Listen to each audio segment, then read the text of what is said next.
முயற்சிப்போம். இந்த பதிகத்தை நாம் பாடினால் கல்வி, சிறந்த கல்வியை நாம் பெறலாம். அதை விட வேற படிப்பே இல்லை, அவனை விட பிரில்லியன்ட் வேற யாரும் இல்லை அப்படிங்கிற மாதிரி. நம்மளுடைய குழந்தைகளுக்கு இந்த பதிகத்தை பாட வைத்தால் அவங்க பாடினா 100% பலன். அவங்க பாட மாட்டாங்க, இப்போ இருக்கிற பிள்ளைங்கள்லாம் இதெல்லாம் படிக்காது, அதுவும் இந்த பதிகம் எனக்கே படிக்க முடியல, அவன் எப்படி படிப்பான் அப்படின்னு நினைச்சா குழந்தைகளுக்காக நாம் படிக்கலாம், இரத்த சொந்தங்கள் படிக்கலாம். ஆக உயர்ந்த கல்வியை பெறுவதற்கு இந்த பதிகம் உதவும்.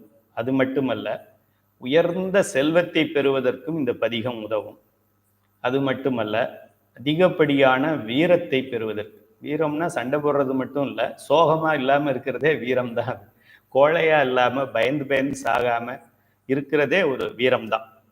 ஏனென்றால் இந்த பாடலில் இந்த 3 செல்வங்களுக்கும் அதிபதி தெய்வங்களாகிய நம்மளுடைய சரஸ்வதி, லக்ஷ்மி, திருமகள் 3 பேரையும் பற்றி இந்த பதிகத்தில் ஞானசம்பந்த பெருமான் குறிப்பிடுகின்றார். ஆக கல்வியா செல்வமா வீரமா அப்படின்னு தமிழ்ல ஒரு பழைய படத்துல ஒரு பாடல் வரும். கல்வியா செல்வம், கல்விதான் சிறந்ததா, செல்வம் சிறந்ததா, வீரம் சிறந்ததா அப்படின்னு தமிழ்ல ஒரு சினிமா படம் இருக்கின்றது, பழைய காலத்து படம். இந்த பதிகத்தை நாம் படித்தால் கல்வியிலும் நாம் சிறக்கலாம், செல்வத்திலும் சிறக்கலாம், வீரத்திலும் சிறக்கலாம். எதாலும் ஒண்ணுதான் வேணும்னாலும் அதுலேயும் சிறக்கலாம். ஒன்று குறை இருந்தாலும் அதில் நாம் சிறந்து விளங்கலாம். செல்வம் குறையாக இருக்கின்றது என்றால் இங்கே செல்வ திறமைகளை பற்றி நிறைய வரிகள் வருகின்றது, பெருமாளை பற்றி நிறைய பாடல்கள் வருகின்றது. அதனால இதை படிக்க படிக்க படிக்க படிக்க நமக்கு பேங்க்ல பேலன்ஸ் இன்க்ரீஸ் ஆகிக்கிட்டே போகும். இந்த பேங்க்ல பணமா இன்க்ரீஸ் ஆகும், அந்த பேங்க்ல புண்ணியமா இன்க்ரீஸ் ஆகிட்டு போகும். இந்த பதிகம் அருளப்பட்ட இடம் திரு சிவபுரம். சிவபுரத்துக்கு போறதுக்கு தான் எல்லா பதிகமும் படிக்கிறோம். இந்த பதிகம் அருளப்பட்ட இடமே திரு சிவபுரத்தில் அருளப்பட்டிருக்கின்றது. இதெல்லாம் நினைச்சா போயிடலாம். நம்மளுடைய மாணவிகள் அவங்க இந்த ஊரை சேர்ந்தவர்கள் என்று மறந்து விட்டேன், அங்கிருந்து வேன் பண்ணி இந்த திரு சிவபுரத்துக்கு வந்திருக்கிறாங்க. இந்த பதிகத்தை படிச்சுட்டு இவ்வளவு சிறப்பா போட்டிருக்காங்க, இந்த ஆலயத்தை போய் நாங்க பார்த்தே ஆகணும். சிவபுரம் போறது அப்படின்னு தானே நம்ம கனவு கண்டுகிட்டு இருக்கிறோம். சிவபுரம்னே இங்க ஒரு ஊர் இருக்கு, ஒரு ஆலயம் இருக்கு, பாடல் பெற்ற தலம் இருக்குன்னா அங்க போகலாமே அப்படின்னு சொல்லி வேன்ல ஒரு குரூப், அப்புறம் ட்ரெயின்ல ஒரு குரூப் தரிசனம் பண்ணிட்டு போயிருக்காங்க. அவ்வளோ சிறப்பு வாய்ந்த தலம் இது. இதுல இந்த பதிகத்துல நமக்கு என்னென்ன கொடுத்துருக்குறாங்க அப்படின்னா, சிவனுடைய இயல்பை பற்றி ஞானசம்பந்த பெருமான் பல இடங்களில் விவரித்திருக்கிறார். இது ஒரு யூஸ்வலான ஒரு இதுதான். எல்லாருமே சிவபெருமானை பற்றி அவன் அப்படிப்பட்டவன் அவனுடைய சாத்திய திறமைகளையும் அவனுடைய எண் குணங்கள் என்று சைவ சித்தாந்த சுடரில் நாம் படிக்கின்றதை எல்லாம் குறிப்பார்கள். அடுத்ததாக அந்த சிவபுர நகரின் அழகை குறித்திருக்கிறார் ஞானசம்பந்த பெருமான். இதுவும் செக்கிலாரா இருந்தாலும் சரி, ஞானசம்பந்த பெருமான் அதிகமா பண்ணுவார். அந்த இயற்கையை வர்ணிக்கிறதுன்றது எல்லா பதிகத்திலையும் இருக்கும். ஆக அந்த சிவபுர நகருடைய அழகு என்ன, எப்படி அழகு வாய்ந்த ஒரு தலம் அது, இந்த ஆலயம் எப்படி அமைக்கப்பட்டிருக்கு, அதை பற்றியெல்லாம் இதில் சொல்கிறார் நிறைய. அதுக்கப்புறம் பெருமானை இந்த பாடல்களை கொண்டு போற்றி தொழுபவர்கள், பாடுபவர்களுக்கு என்ன பலன் கிடைக்கும் அப்படின்னு சொல்லியும் போட்டிருக்கார். சரி, பாடலுக்கு உள்ள நுழைவோம் நாம். புவம் வழி கணல் புனல் புவி கலை உரை மறை திரி குணம் அவர் நெறி. வாய்க்குள்ளே நுழைய மாட்டேங்குது, டங் ட்விஸ்டர் மாதிரி இருக்கு. இது யாரு தச்ச சட்டை, எங்க தாத்தா தச்ச சட்டைன்னு ஒரு டங் ட்விஸ்டர் சொல்லுவாங்க. அதுபோல புவம்வழி கணல் புனல் புவிகளை உரைமறை திரிகுணம் அமர்நெறி திவமளி தருசுரர் முதலியர் திகழ்தரும் உயிரவை அவைதம பவமளி தொழிலது நினைவொடு பதுமணல் மலரது மருவிய சிவனது சிவபுரம் நினைப்பவர் செழுநிலம் இனி நிலை பெறுவரே. ஓகே, இங்கே நிலை பெறுவார்கள் அப்படின்னு ஞானசம்பந்த பெருமான் சொல்லியிருக்கிறார். இதுக்கு முதல் வரிக்கு பொருள் தெரியணும் என்றால் சைவ சித்தாந்த சுடர் படித்து இருந்தால் மட்டும்தான் பொருள் தெரியும், இல்லைன்னா இதுக்கு பொருள் சொல்ல முடியாது. சைவ சித்தாந்தத்தில் இந்த உயிர்களிடம் இருக்கின்ற ஆணவ மலத்தை நீக்குவதற்காக சிவபெருமான் தன்னுடைய பிரதிபலன் எதிர்பாராத ஒப்பற்ற கருணையால் அவரே ஃபீல்டில் இறங்கி வேலை செய்கிறார். நமக்குள்ளேயே இறங்கிட்டார். நம்ம வீட்டுக்குள்ளேயே நம்ம வீட்டை சுத்தம் பண்ணி தர்றார். இது என்னது, பொங்கலுக்கு முன்னாடி இருக்கின்ற நாளாக இருந்தாலும் சரி, புரட்டாசி மாசமா இருந்தாலும் சரி, வீடு கழுவுறது, பாத்திரம் தேய்க்கிறது எல்லாம் அவரே வந்து பண்ணித்தர்றார் உயிர்களுக்காக. அப்படி அவர் செய்ததை என்ன சொல்கின்றோம், இந்த உயிரோடு சேர்த்து தனு, கரண, புவன, போகம் என்று சொல்லுவோம். வடமொழியில் 4 வார்த்தைகள் இருக்கின்றன. தனுவை சேர்க்கின்றார், ஒரு ஒரு உடலை கொடுக்குறார். இயங்கணும்ல, இந்த உயிர் போகணும்ல. இப்போ ஏதாவது ஒரு பொருள், ஒரு மூட்டை இருக்கு, ஒரு மூட்டையை அடுத்த ஊருக்கு அனுப்பணும்னா அது எப்படி அனுப்புறது? ஏதாவது ஒன்றில் ஏற்றினா தானே அது போகும். வீட்டுக்குள்ளேயே வச்சுக்கிட்டு இது அங்கே போகணும் அங்கே போகணும் அங்கே போகணும்னா எப்படி போகும்? அதுக்காக இதுக்கு இந்த உயிரை வந்து ஒரு இயங்க வைக்க வேண்டும் என்றால் அதுக்கு ஏதாவது ஒரு அமைப்பை, ஒரு உடலை கொடுக்க வேண்டும். அது என்ன மாதிரி உடலாக கூட இருக்கலாம். 7 வகையாக இருக்கலாம். தாவர உடலாக இருக்கலாம், விலங்குகளாக இருக்கலாம், பரப்பனவாக இருக்கலாம், ஊர்வனவாக இருக்கலாம், கடல் அடியில் வாழ்வதாக இருக்கலாம், மனிதர்களாக இருக்கலாம், தேவர்களாக இருக்கலாம். ஏதாவது ஒன்றை கொடுக்கணும். அப்போதான் இந்த உயிர் மூவ் ஆக ஆரம்பிக்கும். வண்டியை ஸ்டார்ட் பண்ணாதானே ஓடுது, பார்த்துக்கிட்டே இருந்தால் ஓடாது. ஆக இந்த ஸ்டார்ட் பண்ணுறதுக்காக உடம்புல அவர் சேர்க்கறதுக்கு பேர் தனு என்று பெயர். மொட்டையா நம்ம பிள்ளையார் பிடிக்கிற மாதிரி கொஞ்சம் என்ன பண்ணுவோம், முதல்ல பிள்ளையார் பிடிக்கும்போது விநாயகர் சதுர்த்திக்கு விநாயகர் சிலை பிடிக்கும்போது களிமண் எடுத்து இப்படி பிடிப்போம். அப்புறமா என்ன பண்ணுவோம், கொஞ்சம் கொஞ்சமாக கண்ணு பண்ணுவோம், அப்புறம் உள்வெளி பண்ணுவோம், அப்புறம் வந்து வைப்போம், அப்புறம் மூக்கை நல்லா அழுத்தி விடுவோம், அப்புறம் இப்படி ஒரு கரு எடுத்து விடுவோம், அப்புறம் சாமிக்கு நல்லா ஒரு திருஷ்டி போட்டு ஒன்று வச்சு விடுவோம். அதெல்லாம் வந்து கரணங்கள் என்று சொல்லக்கூடிய கருவிகளை பொருத்துகின்றார் பெருமான். நோட் பண்ணிக்கங்க. சைவ சித்தாந்த வகுப்பு தான் இது. அதில் 36 தத்துவங்கள் என்று சொல்லுவார்கள். தத்துவம்னா பிலாசபின்னு நினைக்கக்கூடாது. 36 கருவிகள், 36 இன்ஸ்ட்ருமெண்ட்டை சேர்க்கிறார். ஒரு கார் எடுக்கிறோம் அப்படின்னா காரில் நிறைய இருக்குல்ல, ஹெட்லாம்ப் இருக்குது, ஸ்பீக்கர் இருக்குது, டில்ட் பண்ணுறது இருக்குது, ஏசி இருக்குது. அது மாதிரி இந்த உடலில் 36 கருவிகளை சேர்க்கிறார். அதெல்லாம் செயல்படுறது. அப்போ தான் அந்த கார் ஓடும். வெறும் டயர் மட்டும் 4 வச்சுருந்தோன்னா காரில் போக முடியாது. இன்ஜின் மட்டும் வச்சுருந்தோன்னா இன்ஜினை வச்சுக்கிட்டு ஓட முடியாது. டயர் வேணும், இன்ஜின் வேணும், பெட்ரோல் வேணும், டிரைவர் வேணும், ஸ்டீரிங் வேணும், திருப்பணும், பிரேக் வேணும், கிளச் வேணும். அதுபோல் 36 ஐட்டங்களை சேர்க்கின்றார் பெருமான். இது 36 வைக்கணுமா, 35 வைக்கணுமா, 37 வைக்கணுமான்னு டிசைட் பண்ணுறது யாரு? சிவபெருமான். சிவபெருமான் சிவபெருமான் மட்டுமே முடியும். வேற எந்த கடவுளுக்கும் இது தெரியாது, முடியாது. இப்போ யாரை கும்பிடணுங்கிறதுல நம்ம தெளிவாக இருக்கணும். அதுக்காகத்தான் அதை சொல்கிறேன்.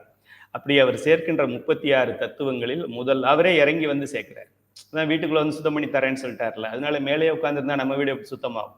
அதனால அவரும் நம்ம வீட்டுக்குள்ளே வந்து இறங்கி, அவரும் ஒரு பக்கம் தொடப்பத்தை எடுத்துக்கிட்டு, மாப்பை எடுத்துக்கிட்டு, டெட்டாலை தூக்கிக்கிட்டு அவர் சுற்றிக்கிட்டு இருக்காரு நம்மளோட. அப்படி இறங்கி அவர் கிளீன் பண்ண வரும்போது முதல்ல அவர் இறங்குறது ஒரு இடத்துல அந்த மாயை என்று சொல்லக்கூடியதை செயல்படுத்துகின்றார். மாயைங்கிறது ஒரு மலம். அந்த மலம் ஒரு சூக்குமமாக இருக்கும். பலூனை ஊதாமல் வச்சுருந்தா எப்படி இருக்கும்? ஒரு 10 பலூனை கூட மடித்து பேக்கெட்டில் வச்சுக்கலாம். ஆனால் பெருசாக ஊதிட்டோம் அப்படின்னா ஒரு பலூனை கூட பேக்கெட்டில் வைக்க முடியாது. ஊதாத பலூன் மாதிரி இருக்கிறதுக்கு பேர் மாயைன்னு பேர்.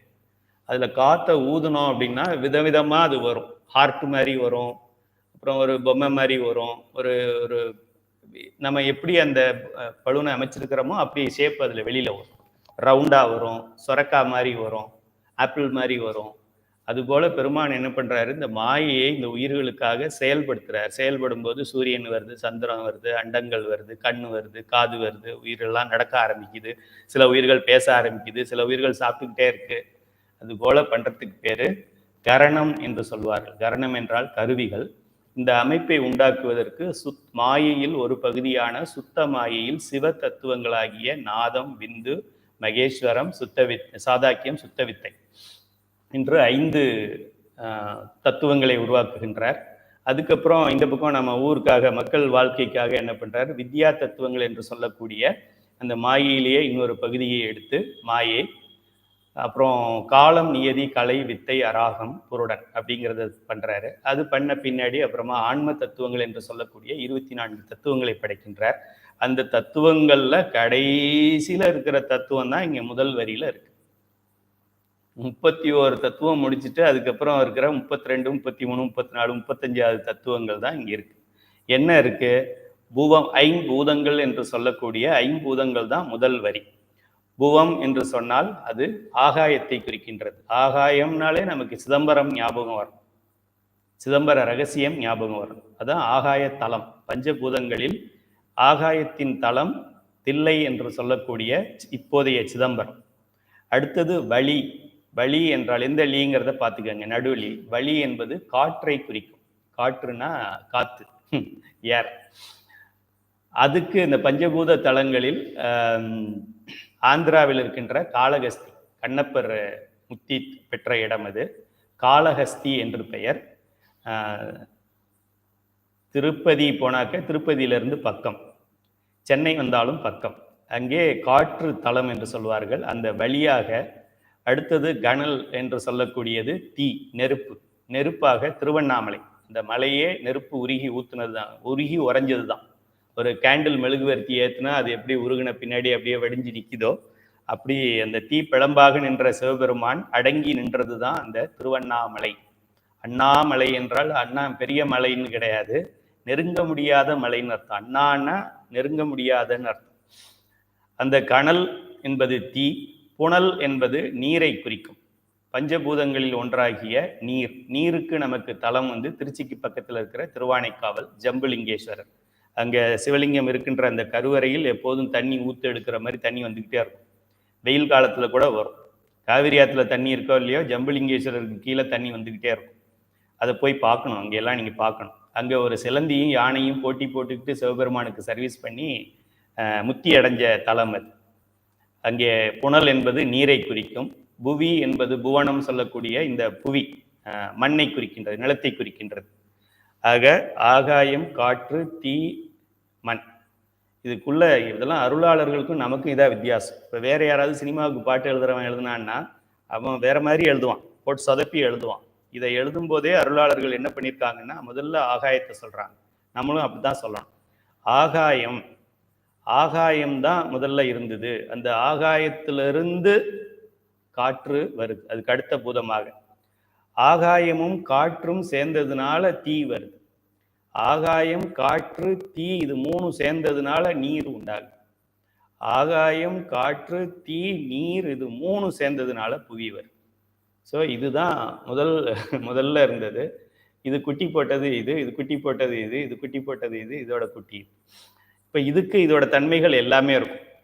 இதெல்லாம் வளர்ச்சி அடையும் போது, சுருங்கும் போது என்ன ஆகும்? இப்போ நம்ம காலையில் ஆஃபீஸுக்கு போகும்போது ஒரு நாள் ட்ரெஸ் மாற்றுறோம், மேக்கப் பண்ணுறோம், டிஃபன் பாக்ஸ் எடுக்கிறோம், அப்படியே ஒன்று ஒன்றா கூட்டிக்கிட்டே போகிறோம். சாயங்காலம் வந்தவொடனே என்ன பண்ணுறோம்? அப்படியே ரிவர்ஸில் பண்ணுறோம். டிஃபன் பாக்ஸ் தூக்கி போடுறோம், அப்புறமா ஆஃபீஸ் ஐட்டம்ஸ் எல்லாம் கோட்டு, டை அதெல்லாம் கலட்டுறோம், ஆஃபீஸ் ட்ரெஸ்ஸை கலட்டிடுறோம், அப்புறம் நார்மல் ட்ரெஸ்ஸுக்கு போகிறோம். அதுபோல் விரியும் போது இது எப்படி விரியுது, சுருங்கும் போது எப்படி விரியும்? இறைவன் வந்து சங்கஹாரம் என்று சொல்லக்கூடிய இந்த உலகங்களை ஒரு முறை அழிப்பார் உயிர்களுக்கு ரெஸ்ட் கொடுக்கறதுக்காக. அப்போ என்ன பண்ணும்? கடைசியாக இருக்கிற இந்த பூமி போயிட்டு நீருக்குள்ளே ஒடுங்கிடும். நீர் என்ன பண்ணும்? நெருப்பில் போய் ஓடும். நெருப்பு என்ன பண்ணும்? காற்றுல போய் ஓடும். காற்று என்ன பண்ணும்? போயிட்டு ஆகாயத்தில் ஒடுங்கிடும். இதெல்லாம் நீங்கள் சைவ சித்தாந்த சுடர் படித்தா எளிமையாக புரியும். முதல் வரியிலே நிற்கிறோம், 20 நிமிஷம் ஆயிடுச்சுன்னு நினைக்கிறேன். புவம், வழி, கனல், புனல், புவி இது ஐந்தும் பஞ்சபூதங்கள் என்று சொல்லக்கூடிய பஞ்சபூதங்கள். கலை, உரை, மறை. கலைனா கலைமலிந்த கண்ணப்பர்க்கடியன். கலைனா எல்லா ஞானங்களும், எல்லா அறிவும், எல்லா அறிவு நூல்களும்னு அர்த்தம். பெரிய வித்தைகள் சொல்லக்கூடிய ஆகமங்கள்லாம் சொல்கிறோமே, அதெல்லாம் வந்து கலைன்னு சொல்கிறோம். அந்த கலைகளை உரைக்கின்ற மறை, இந்த திருமறைகள் என்று சொல்லுகின்றோமே, வடமொழியில் நாம் ருக்குவேதம், வேதங்களை சொல்லுவோம். ரிக்வேதம், யஜுர்வேதம், சாமவேதம், அதர்வண வேதம் என்று சொல்லுவோம். தமிழில் அதை பெரியோர்கள் அறம், பொருள், இன்பம், வீடு அப்படிலாம் சொல்கிறாங்க. அந்த மறை திரிகுணம், அவர், அமர், நெறி. திரிகுணம் என்றால், த்ரீனா திரிசங்கு சொற்கோன்னு சொல்கிறோம்ல, இங்கிலீஷில் த்ரீன்னு சொல்கிறோம்ல, அந்த த்ரீ தான் இந்த த்ரீ. த்ரீ என்றால் மூன்று. திரிபுரத்தை எரித்தார் அப்படின்னா, திரினா மூன்று புறங்களை எரித்தது, அதனால தான் அதுக்கு திரிபுரம்னு பேர். இந்த திரி வந்து விளக்கு திரி கிடையாது, த்ரீ, THREE, இங்கிலீஷ் த்ரீ. இங்கிலீஷை தான் தமிழில் எழுதியிருக்கிறோம். திரி குணம், இது சைவ சித்தாந்தத்தில் படிக்கணும். இப்போ படித்தமே 24 தத்துவங்கள்னு சொன்னமே, இந்த பூமி இதெல்லாம் வர்றதுக்கு முன்னாடி குணம் வருது. குணங்கள் வந்து 3 குணங்கள் இருக்கு. சாத்வீக குணம், ராஜச குணம், தாமச குணம் என்று. நம்ம எல்லாருக்குமே இந்த 3 குணங்களும் இருக்கின்றது. நிறைய கறி சாப்பிட்றவங்களுக்கு ராஜச குணம் இருக்கும். கொஞ்சம் வாரத்துக்கு ஒரு தடவை சாப்பிட்றவங்களுக்கு தாமச குணம் இருக்கும். நான்வெஜ் தொடாமல் வெஜிடேரியன் மட்டும் சாப்பிட்றவங்களுக்கு சாத்வீக குணம் இருக்கும். சாத்வீக குணம் தான் சிவபெருமான் விரும்புகின்ற குணம். சிவபெருமானை விரும்பணும் என்றால் சாத்வீக குணத்தில் நம்ம உடல் இருக்கணும், பிறவியிலேயே இருக்கணும். அப்படி இல்லைன்னா நம்ம புதுசாக கற்றுக்கணும். அது இல்லாமல் சிவபெருமான்ட்டு நம்ம போக முடியாது. இந்த வகுப்பை நீங்கள் அட்டன் பண்ணுறீங்க, 200 பேர் அட்டன் பண்ணுறீங்கனாலே உங்களுக்குலாம் சாத்வீக குணம் இருக்குது, 50% இருக்குன்னு அர்த்தம். இல்லைன்னா அந்த வகுப்புக்கு நம்ம வரமாட்டோம். அடப்பாயா சைவமாவது சித்தாந்தமாவது அதெல்லாம் பார்த்துக்கலாம், அதுக்கு பதிலாக அவர் வகுப்பை கேட்கலாம், அதாவது யூடியூப்ல இருக்கே அப்புறம் பார்த்துக்கலாம் அப்படின்னு ஏதாவது மாற்றி கொண்டு போய் தாமசம்னு பேர். தாமசம்னா என்ன? லேட் பண்ணும், ஸ்லோ பண்ணும், ப்ரொக்ராஸ்டினேஷன் என்று சொல்வார்கள். தாமதப்படுத்தும், அப்புறம் பார்த்துக்கலான் இருக்கும், சோம்பேறியா இருக்கும். அதெல்லாம் தாமச குணம். இதெல்லாம் நம்ம உணவு வகைகளை கொண்டு இருக்கின்றதுங்கிறத சைவ சித்தாந்த சுடர்ல நம்ம படிக்கிறோம். அட்மிஷன் போடாதவங்களாம் உடனடியாக போட்டுருங்க, இன்னும் 6 நாள் தான் இருக்கு. ஸோ சாத்வீகம்னா என்ன, அது எப்படி வருது, அது நமக்கு எவ்வளோ இருக்கணும், நமக்கு எவ்வளவு இருக்கு, நமக்கு ஏன் கோபம் சில நேரம் வருது, ஏன் சில நேரம் கோபம் வரமாட்டேங்குது. சில பேர் நம்மளை நல்லா திட்டிட்டு நம்ம சும்மா அமைதியா இருக்கிறத பார்த்து உனக்கு என்ன வெக்கமே இல்லையா, இத்தனை பேர் இத்தனை சொல்றான், நீ பாட்டுக்கு பேசாம இருக்கிய, எருமாட்டுல மழை பெஞ்ச மாதிரி போய்கிட்டே இருக்கிய. சாத்வீக குணம் தெரியும், நமக்கு தெரியும் எது உண்மை எது பொய்ன்னு சொல்லி. இந்த நாய்கள் குறைக்கிறதுனால என்னுடைய அறிவு மழுங்கிடாது. நான் இப்போ ஒரு BA டிகிரி வாங்கியிருக்கேன், பக்கத்து வீட்டு நாய் ரெண்டும் குலைக்குது. என்ன குலைக்குது?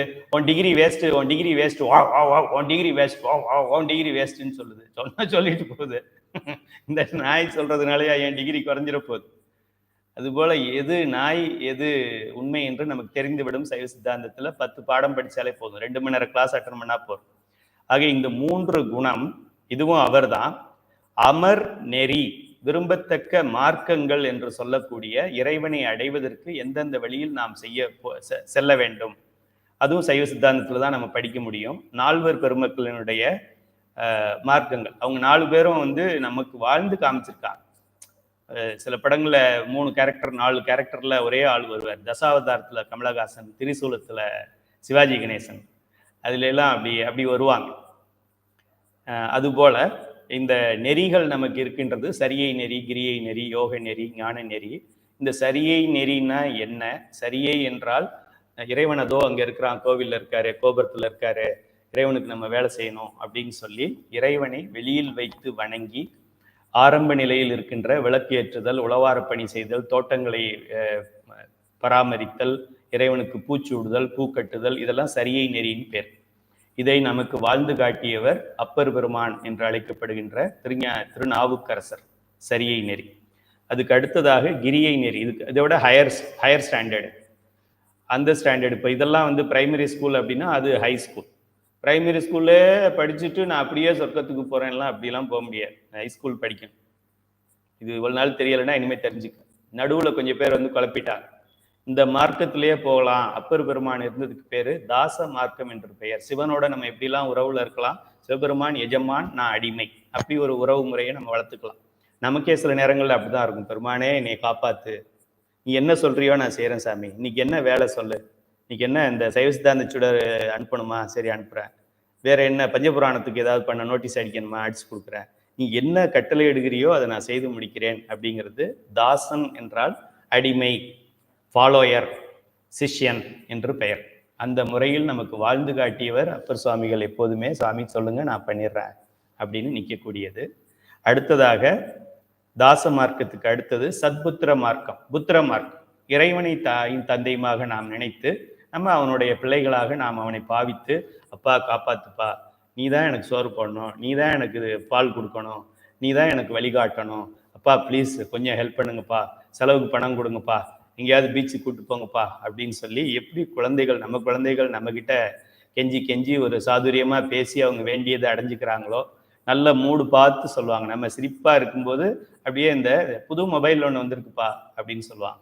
நம்ம ஏதோ மொபைல்னா 7000 ரூபான்னு நினச்சிக்குவோம். அது 70,000 OnePlusல ஒன்று வந்திருக்கு, ஐஃபோனில் ஒன்று வந்திருக்குன்னு சொல்லுவாங்க. அப்போ தான் நமக்கு தெரியும், ஓஹோ இதுக்கு தான் இவ்வளோ நேரம் அன்பாக பேசுனாங்களா அப்படின்னு சொல்லி.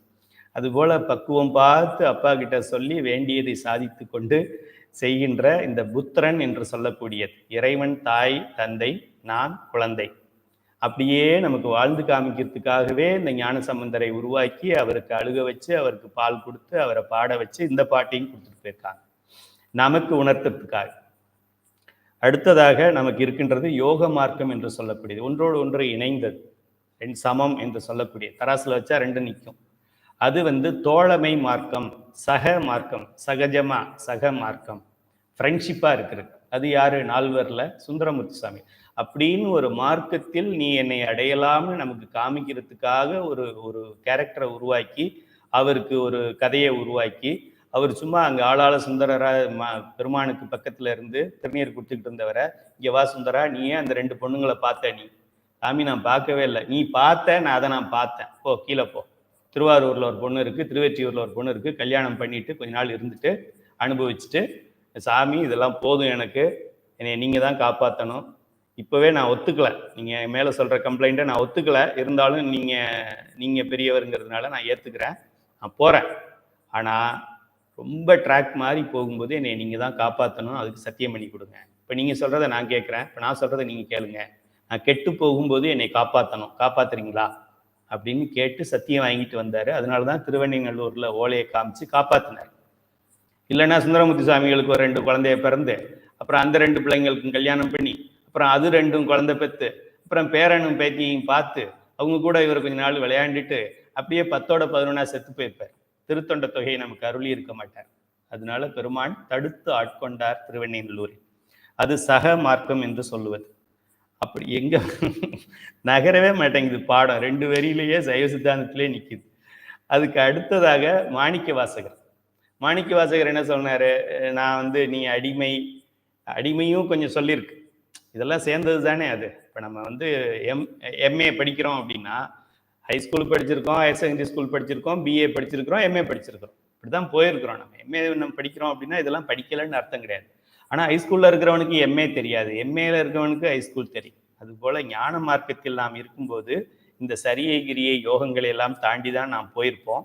அங்கே நம்ம இங்கே மாணிக்க வாசகருடைய அந்த திருவாசகத்தில் பார்த்தீங்கன்னா சில இடங்களில் அவர் அந்த மகனாவும் பாவிச்சிருப்பார், சில இடங்களில் தாசன் என்று சொல்லக்கூடியதாகவும் பாவிச்சிருப்பார், சில இடங்களில் நண்பன் போல பேசியிருப்பார். மெஜாரிட்டி அதிகமான இடங்களில் எப்படி ஒரு கணவன் மனைவிக்கு உண்டான உறவு என்ன இருக்கின்றதோ அதுதான் திருவாசகத்தோட உறவு. திருமணம் ஆகுது, வீட்டுக்காரர் என்ன சொல்கிறாரு, நான் வெளிநாட்டில் போய் சம்பாதிச்சுட்டு வந்துடுறேன், நான் 1 மாதம் இருந்துட்டு உன்னையும் கூட்டிகிட்டு போகலான்னு நினச்சேன், கம்பெனிலேருந்து ஃபோன் பண்ணிட்டாங்க, இப்போ உடனே வரலன்னா அப்புறம் க்ரீன் கார்டு கிடைக்காதுன்னு சொல்கிறாங்க அப்படின்னா அந்த பொண்ணு என்ன பண்ணும், அடப்பாவி நேற்று இதை சொல்லியிருந்தேனாலாவது தாலி கட்டாமல் இருந்துப்பேன், இப்போ இதை கட்டிட்டு போகிறேன்னு சொன்னால் நான் என்ன பண்ணுறது, கட்டாமல் போயிருந்தாலாவது எங்கள் அப்பாட்ட சொல்லி வேறு மாப்பிள்ளையை கட்ட சொல்லணும், கட்டி கூட்டிகிட்டு போனாலும் பரவாயில்ல, தாலியை கட்டிட்டு விட்டுட்டு போகிறேன்னு சொன்னாக்க நான் என்ன பண்ணுறது, யாரோட இருக்கிறது, உங்கள் அம்மா எனக்கு புதுசு, உங்கள் அப்பா எனக்கு புதுசு, உன்னையை நம்பி தான் அந்த வீட்டுக்கு வந்தேன், உன்னையை நம்பி வீட்டுக்கு வந்து நீ க்ரீன் கார்டு வாங்குறேன்னு போகிற அப்படின்னு சொல்லி அந்த பெண் எப்படி அவங்க கஷ்டப்படுவாங்களோ, கணவனை இழந்த ஒரு பெண் எவ்வளோ கஷ்டப்படுவாங்களோ அந்த அந்த குமுறல் தான் அந்த திருவாசகம் என்ற அழுகை. ஆக இறைவன் நமக்கு கணவன், பெண்களெல்லாம் நம்ம என்ன நினச்சிக்கணும், இறைவன் நமக்கு கணவன் நினச்சிக்கணும். உடலுக்கு தான் அவன் பெண்ணெல்லாம், ஆன்மாவுக்கு என்ன இருக்கு. மாணிக்க வாசகர் நிறைய இடங்கள்ல இந்த இதில் அச்சோப்பத்திலெல்லாம் பார்த்தீங்கன்னா தையலார் மையலிலே தாழ்ந்து விழ கடவேனை அப்படியெல்லாம் பாடுவாங்க. அவங்க ஆணா உடல்ல இருக்கிறதுனால இப்படி பெண்ணை பற்றி பாடுகின்றார்கள். ஸோ பெண்கள் சிவபெருமான் நமக்கு கணவன், அவன் தான் நமக்கு ஒரிஜினல் கணவன், மற்றதெல்லாம் ஜெராக்ஸ் கணவன் அப்படின்னு வச்சுக்கணும். ஆண்கள் நமக்கு மனைவி இவர் தான் அப்படின்னு நம்ம நினச்சிக்கணும். அதுபோல கணவன் மனைவி உறவு போல இருக்கின்றது. ஒரு உன்னோட ஒன்றா கலந்த பின்னாடி கணவனா மனைவியாங்கிற வித்தியாசம் கூட அங்கே இல்லாமல் ஆயிடும். அந்த நிலைக்கு பேர் தான் ஞான நெறி, சன்மார்க்க நெறி என்று சொல்லுவார்கள். இந்த மாதிரியான விரும்பத்தக்க மார்க்கங்களை எல்லாம் நமக்கு படைத்தவன் சிவபெருமான். என்னென்ன படைச்சிருக்காரு பாருங்க. இவனை தெரியாம மற்றது எல்லாத்தையும் தெரிஞ்சு வச்சிருக்கோம், என்னென்னவோ தெரிஞ்சு வச்சிருக்கோம். என்னென்னவெல்லாம் நமக்கு தெரியும்னு ஒரு லிஸ்ட் எழுதுங்க. ஜாதிகள் பற்றி ஃபுல்லாக தெரியும், அரசியல் பற்றி ஃபுல்லாக தெரியும், சினிமாவை பற்றி ஃபுல்லாக தெரியும், யாருக்கு எந்த இடத்துல மச்சம் இருக்குன்ற அளவுக்கு நமக்கு தெரியும். வேற எதுவும் உருப்படாதது என்ன இருக்கு? சினிமா பற்றி நமக்கு தெரியும், ஸ்போர்ட்ஸ் பற்றி நமக்கு தெரியும். நம்மளை பற்றி தெரியாது, சிவபெருமானை பற்றி தெரியாது. இது 2 தான் நமக்கு தெரியாது. தெரிஞ்சது 98, தெரியாதது 2. நான் யார் அப்படின்னு தெரியாது, சிவன் யார் அப்படின்னு தெரியாது. மொத்தம் 100 விஷயங்கள்ல 2 விஷயம் தெரியாது, 98 விஷயம் தெரியும். அப்போ யார் பெரிய ஆள்? இந்த 2 தெரிஞ்சவன் தான் பெரிய ஆள். ஆக 5 பூதங்களை சொல்லியிருக்கின்றார், 3 குணங்களை சொல்லியிருக்கின்றார், 4 நெறிகளை சொல்லியிருக்கின்றார்.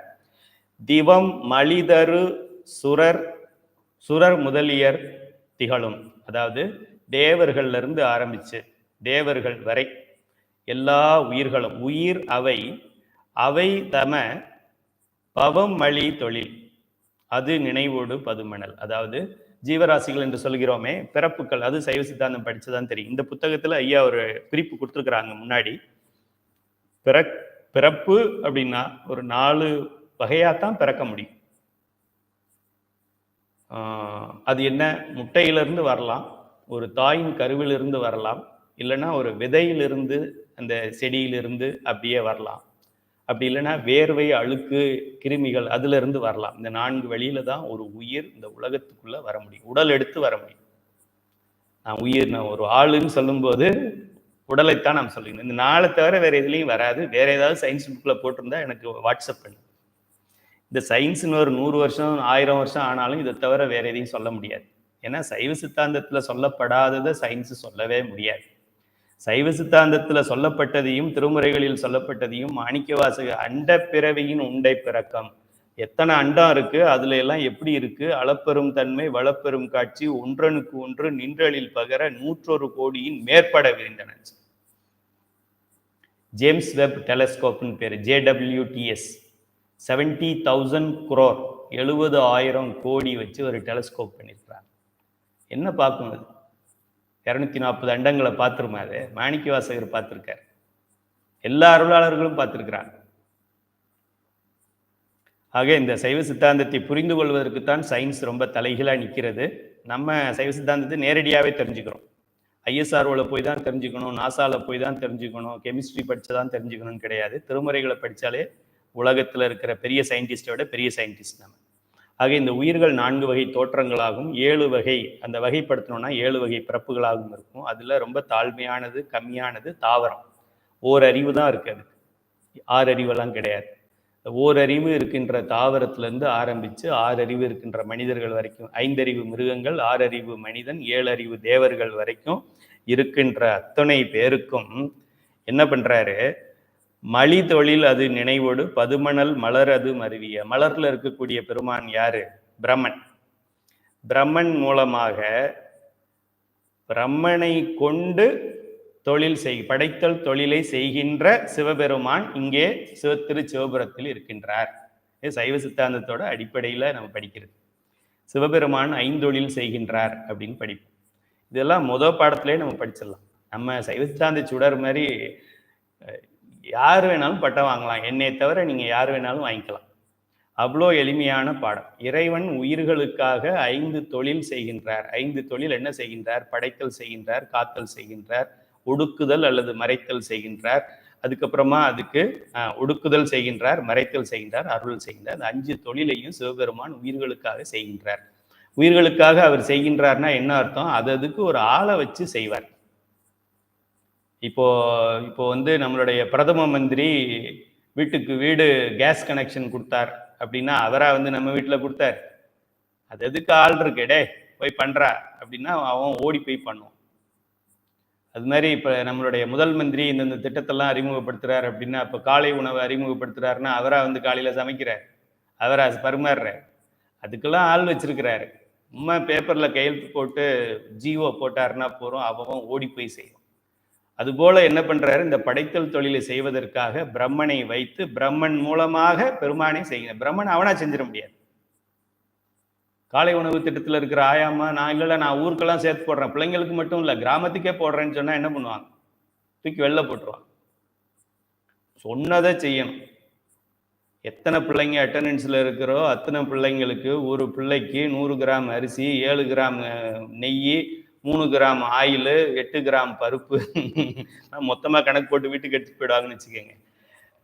அப்படித்தான் செய்யணும். அப்படின்னா அப்படித்தான் செய்யணும். இல்லை நான் இன்னைக்கு சாதம் போடுறதுக்கு பதிலாக ஜாங்கிரி போடுறேன்லாம் அந்த அம்மா முடிவு பண்ண முடியாது. அந்த ஸ்கூல் ஹெட்மாஸ்டர் தலைமை ஆசிரியர் கூட முடிவு பண்ண முடியாது. சிஇஓ கூட முடிவு பண்ண முடியாது. டிஇஓ கூட முடிவு பண்ண முடியாது. தலைவன் பெருசா இருக்கு. அது போல பிரம்மா துரசாமி ஒருத்தன் அப்படி படடான்னு சொன்னா அப்படித்தான் படைக்கணுமே தவிர மாற்றி படைக்க முடியாது. ஒரு மில்லிமீட்டர் கூட மாற்ற முடியாது. பிரம்மா தலையில எழுதியிருக்கிறான், பிரம்மா எழுதலை. பிரம்மாவுக்கு எழுதி கொடுத்ததை பார்த்து இப்ப நான் என்ன படிக்கிறேன்? நானும் அந்த பாடலை நான் படிக்கிறேன். ஞான சம்பந்த பெருமான் எழுதினாரு, அதுக்கு என்னுடைய குருநாதர் விளக்கம் சொன்னார். அது பாதி ஞாபகம் இருக்குது, அதை நான் உங்களுக்கு சொல்லிக்கிட்டு இருக்கேன். அதுபோல் பிரம்மனுக்கு சிவபெருமான் என்ன கட்டளையிட்டாரோ அதை அவன் செஞ்சுக்கிட்டு இருப்பான். இப்போ அவன் நம்மளை மட்டும் சிவபெருமான் இயக்கலை, பிரம்மனையும் இயக்குகின்றார். ஆக படைத்தல் தொழிலை பிரம்மாவாக இருந்து செய்கின்ற சிவபெருமானே அப்படின்னு ஞானசம்பந்த பெருமான் குறிப்பிடுகிறார். அப்படிப்பட்ட மலரது மருவிய சிவனது சிவபுரம், அந்த சிவபுரத்தை நினைபவர். இது சைவ சித்தாந்தம்.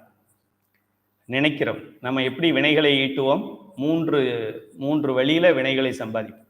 நல்லதா இருந்தாலும் கெட்டதா இருந்தாலும், பாவத்தை சேர்த்தாலும் புண்ணியத்தை சேர்த்தாலும், மூணு வழி தான் சேர்க்கணும். இந்த உலகத்துல எந்த கொம்பனும் இவ்வளவு ஈஸியா சொல்லித்தர முடியாது. நம்ம மதம் அப்படி சொல்லித்தருது. நம்மளுடைய சமயம், மதம் இல்ல சமயம்.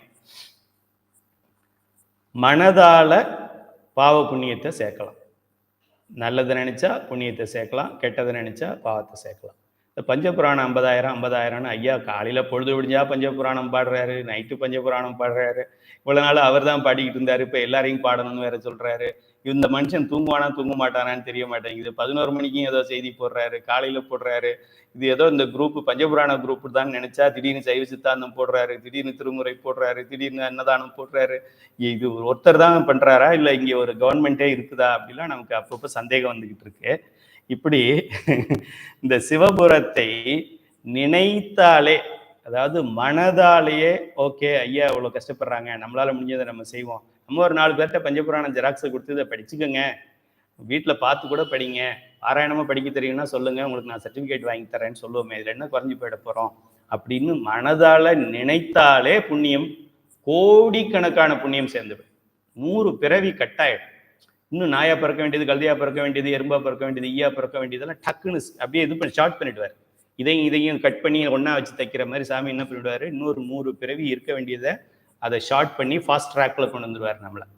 நினைத்தாலே இதை மனதால்னு சொல்ல, மனமெய்மொழிகளால் வணங்கிக் கொள்கிறேன் அப்படின்லாம் வகுப்பு சொல்கிறோமே, மனதால் நன்மை தீமை செய்யலாம், அல்லது இந்த வாயால் செய்யலாம். ஒன்று இதை புண்ணியத்தை ஈட்டுவதற்கு இந்த வாயை பயன்படுத்தலாம், இல்லைன்னா பாவத்தை ஈட்டுவதற்கு பயன்படுத்தலாம், வேற சாப்பிட்றதுக்கு பயன்படுத்தலாம். எல்லா ஜீவராசிகளுக்கும் வாய் கொடுத்தான் பெருமான். எதுக்கு? சாப்பிட்றதுக்கு, நமக்கு சாப்பிட்றதுக்கு. ஆனால் கூடுதலாக ஒன்று கொடுத்தான், வாக்கு என்ற ஒன்றை கொடுத்தான், பேச்சை கொடுத்தான். மற்றதெல்லாம் பேசுறது, ஒரு சவுண்டை கொடுத்தா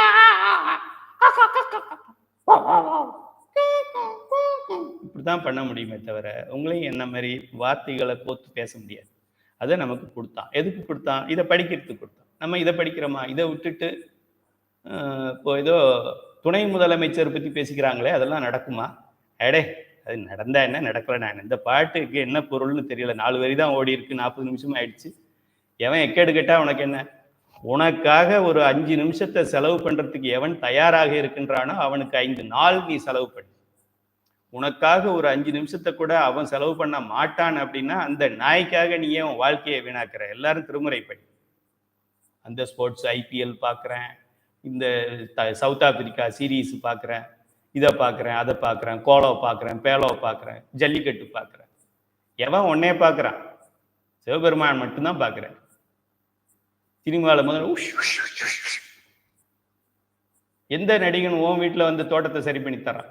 உன் துணியை அவன் துவைச்சு தரான், அவன் துணியை நீ ஏன் துவைக்கிறான்? எந்த ஜாதி பற்றி பேசுகிறவன் உனக்கு வந்து உனக்காக பணி செய்கிறான்? நீ ஏன் அவன் கதையை கேட்டுக்கிட்டு இருக்க? எந்த நாட்டில் இஸ்ரேலும் பாலஸ்தீனும் வாரு ரைட்டா ராங்க? உனக்கு என்னடா படுறாது? நமச்சிவாய சொல். இருக்கிற நாள் கொஞ்ச நாள் தான், சாக போகிறோம் தெரியும், எப்போ சாவும் எப்படி சாவும் அதுவும் தெரியாது. சாக போகிறது உண்மை. பஞ்சபுராணத்தை படித்தா நல்லதுன்னு சொல்கிறாங்க, படிச்சுட்டு போ. மிகவோர் காலம் இனி இல்லை. அம்மா அப்படியே இன்னொரு 10 வருஷம் இருந்துட்டு அந்த குடும்பத்தெல்லாம் பண்ணிட்டு அப்படி பேத்திக்கு ஒரு கல்யாணத்தையும் பண்ணிட்டு அவளுக்கு ஒரு பிள்ளை பிறந்துச்சுன்னா அது பள்ளிக்கூடத்தில் சேர்த்து விட்டுட்டு அப்புறமா போகலான்னா அப்புறம் அதுக்குள்ளேயும் போய் சேர்ந்துடும். அப்புறமா எல்லாம் அந்த பேத்திக்கு ஒரு பிள்ளை பிறக்கிறத பார்த்துட்டு கண்ணை மூடிடலான் இருக்கிறேன் அப்படின்னு இந்த அம்மா சொல்லுவாங்க, வயதான அம்மா. அதெல்லாம் பண்ணக்கூடாது. இதைத்தான் நினைக்கணும். பெருமான் என்ன சொல்றாரு? இந்த இதை நினைப்பவர் நினைத்தாலே முக்தி தரும். நினைத்தாலே முக்தியை தரக்கூடியது திருவண்ணாமலைன்னு சொல்லுவாங்க.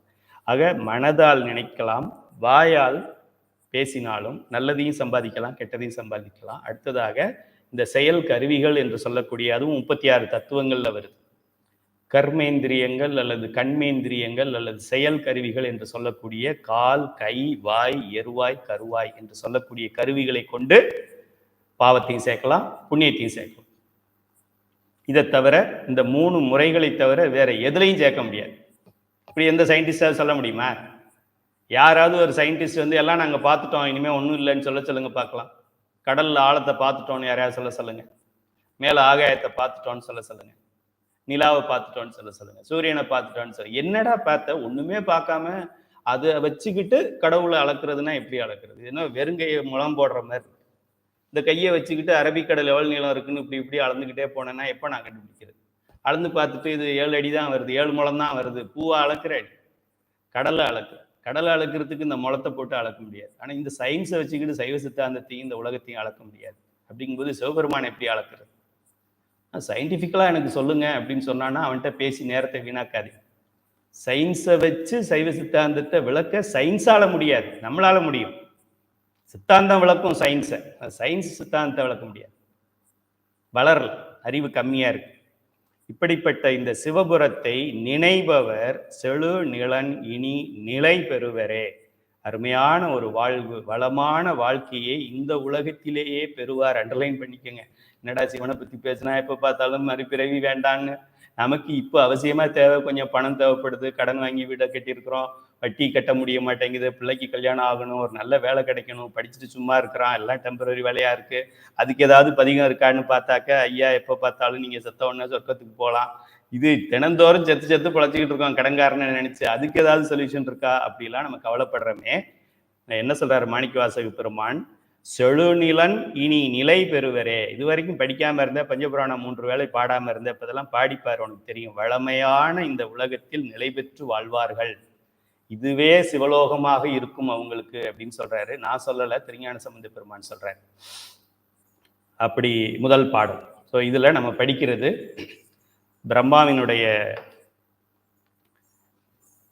பிரம்மாவின் உருவில் நின்று படைத்தல் தொழிலை செய்கின்றான் பெருமான்.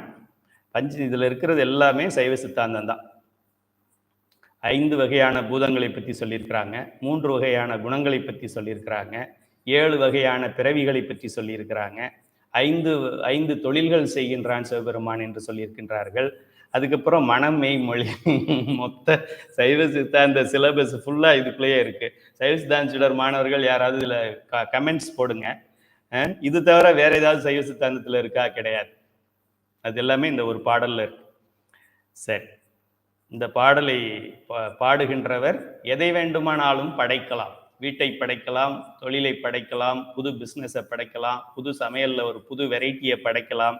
எதையாவது நீங்கள் படைக்க வேண்டும் என்று நினைத்தால் இந்த பதிகத்தை தினந்தோறும் இந்த ஒரு பேராகிராஃபை மட்டும் படிச்சா நீங்க படைக்கலாம். பஞ்சபுராணம் 50,000 அப்படின்னு நீங்களே புதுசா ஒன்றை படைக்கலாம், அது வளரும். எங்க கிடந்தது இது? இவர் எங்க இருந்தாரு? எல்லாரும் இப்ப கூகுள்ல சர்ச் பண்றது இந்த கந்தர்வ கோட்டை எங்க இருக்கு? இது கந்தர்வ கோட்டையா காந்த கோட்டையா? காந்தர்வ கோட்டை, காந்த மாதிரி இழுக்குது பாரு, எங்க இருக்கு அப்படின்னு எல்லாரும் அதிகமா சர்ச் பண்றது என்ன கூகுள்லனாக்க கந்தர்வ கோட்டையோட லொகேஷனை தான் தேடுறாங்க. எப்படி தேடுறாங்க அப்படின்னாக்க இந்த பெருமானுடைய இந்த புகழ் இங்க பரவுறதுனால தேடுறாங்க. அடுத்தது, மலை வளர் தரு புவியிடை மறைதரு வழிமலி மனிதர்கள். இதுல மறைதரு வழிமலி, மறைகளில் சொல்லப்பட்டிருக்கின்ற, வேதங்களில் சொல்லப்பட்டிருக்கின்ற, புனித நூல்களில் சொல்லப்பட்டிருக்கின்ற நெறிமுறைகளின் படி, சைவ ஆகமங்களில் என்ன சொல்லியிருக்குது, மறைகள் என்ன சொல்லுது, திருமுறைகள் என்ன சொல்லுது, அதுபடி அதையே நினைந்து அதையே பாடி பரவி வாய்விட்டு பாடுறது, மனதுக்குள்ள பாடுறது, இப்படி சைவ நெறியில் என்ன சொல்லப்பட்டிருக்கின்றதோ அதையே வாழ்க்கையாக கொண்டிருக்கின்றார். நல்லதை நினைன்னு சொல்லப்பட்டிருக்கு, நினைச்சா அவங்க நினைக்கிறதெல்லாம் நல்லதே நினைப்பாங்க. அடுத்ததாக நல்லதை பேசுன்னு சொல்லியிருக்கு, நல்லதையே பேசுவாங்க. நல்லதை செய்யின்னு சொல்லியிருக்கு, நல்லதே செய்வாங்க. ஏதாவது இன்பமோ துன்பமோ வந்தா, இன்பம் வந்தா நான் தான் அப்படின்னு சொல்லாத, 50,000 பேர் சேர்ந்துட்டாங்கன்னா நான் தான் சேர்த்தேன் அப்படி சொல்லாத, யாருமே சேரலைன்னா யாருமே எனக்கு உதவி செய்யலை அப்படின்னு உடனே, தவறுன்னா அடுத்தவங்களோடது, நல்லதுன்னா நம்மளோடது, அப்படிலாம் இல்லாம 2 வினையும் ஒன்னா எடுத்துக்க. என்ன சேர்றாங்களா? சிவபெருமானுடைய திருவருள் இருந்தா சேருவோம். சிவபெருமானுடைய திருவருள் இருந்தா நமக்கே தெரியாம ஏதாவது ஒரு நாய் கூட அட்மிஷன் போட்டு விட்டோம். அது திருவருள் இருந்ததுனாக்க.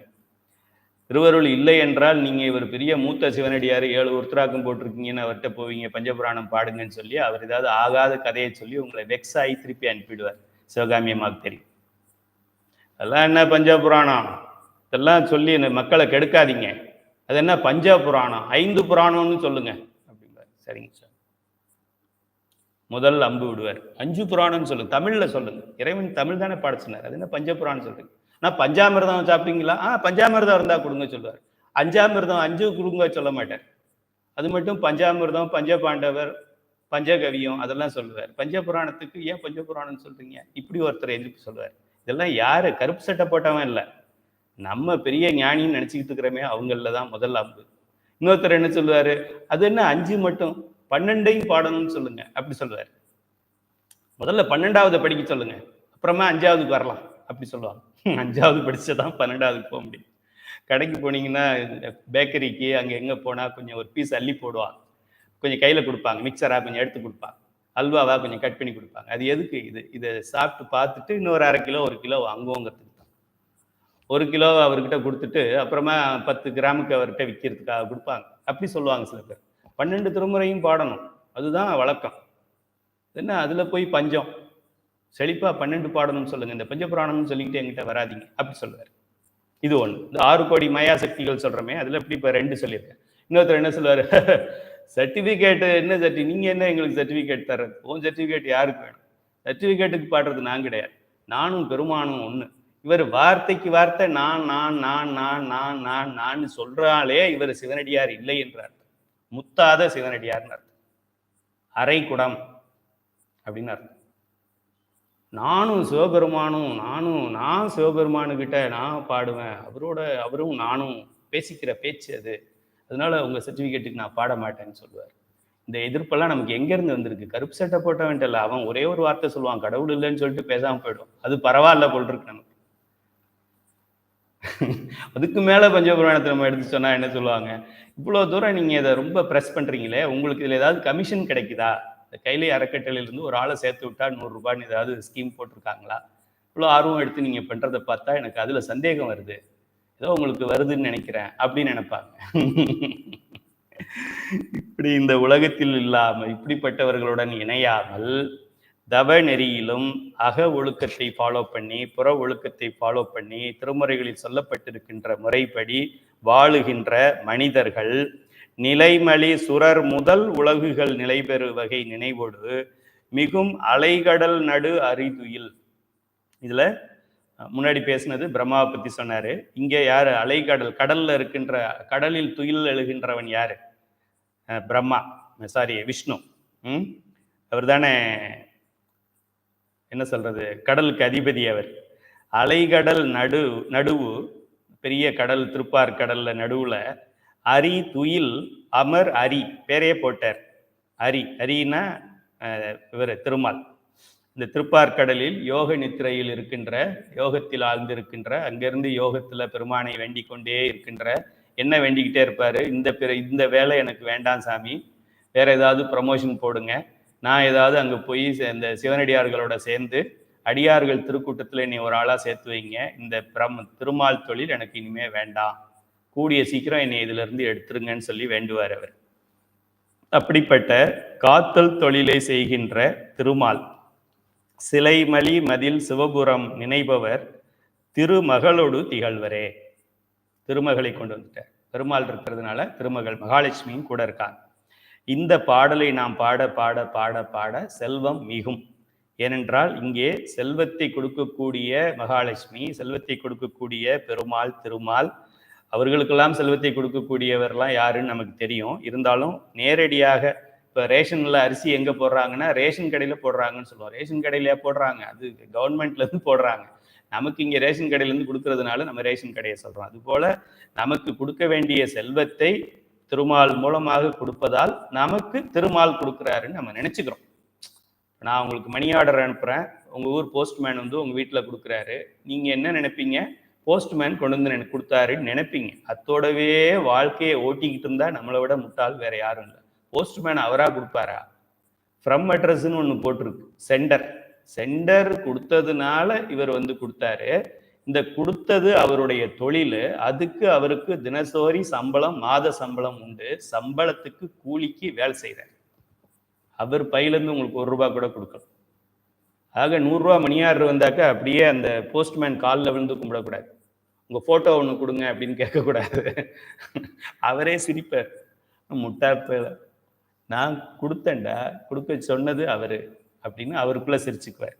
அதுபோல திருமாலாகவும் அந்த திருமகளோடு திகழ்வரே என்றால் இந்த பதிகத்தை பாடுகின்றவர்கள், இந்த தலத்தை தரிசனம் செய்பவர்கள், சிவபுரத்தை வந்து தரிசனம் செய்பவர்களுக்கு அனைத்து செல்வங்களையும் வழங்குவாள் செல்வத்துக்கு அதிபதியான மகாலட்சுமி.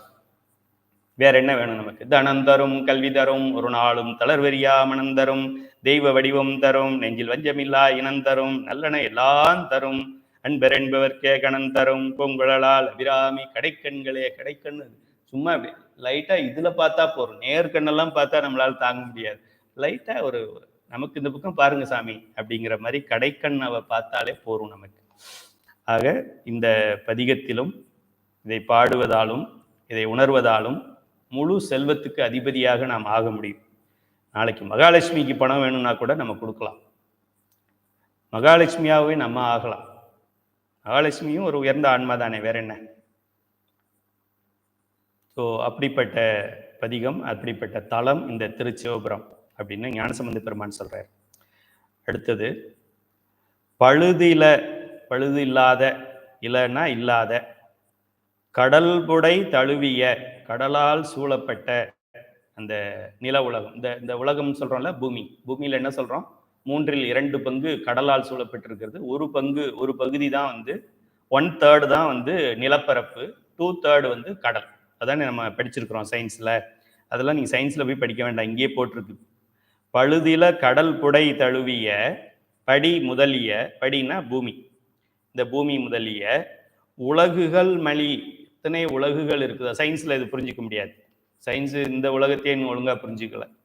உலகுகள் மலின்னா பல உலகங்கள் இருக்கு, தேவ உலகங்கள் இருக்கு, சிவகணங்களுக்கு ஒரு உலகம் இருக்கு, அவங்களுக்கு அந்த நம்மளுடைய சாலோகம் என்று சொல்லக்கூடிய முத்தி நிலையில இருக்கின்ற முத்தியை அடைஞ்சு முத்தியில முதல் நிலையில இருக்கின்றவங்களுக்கு ஒரு உலகம் இருக்கு.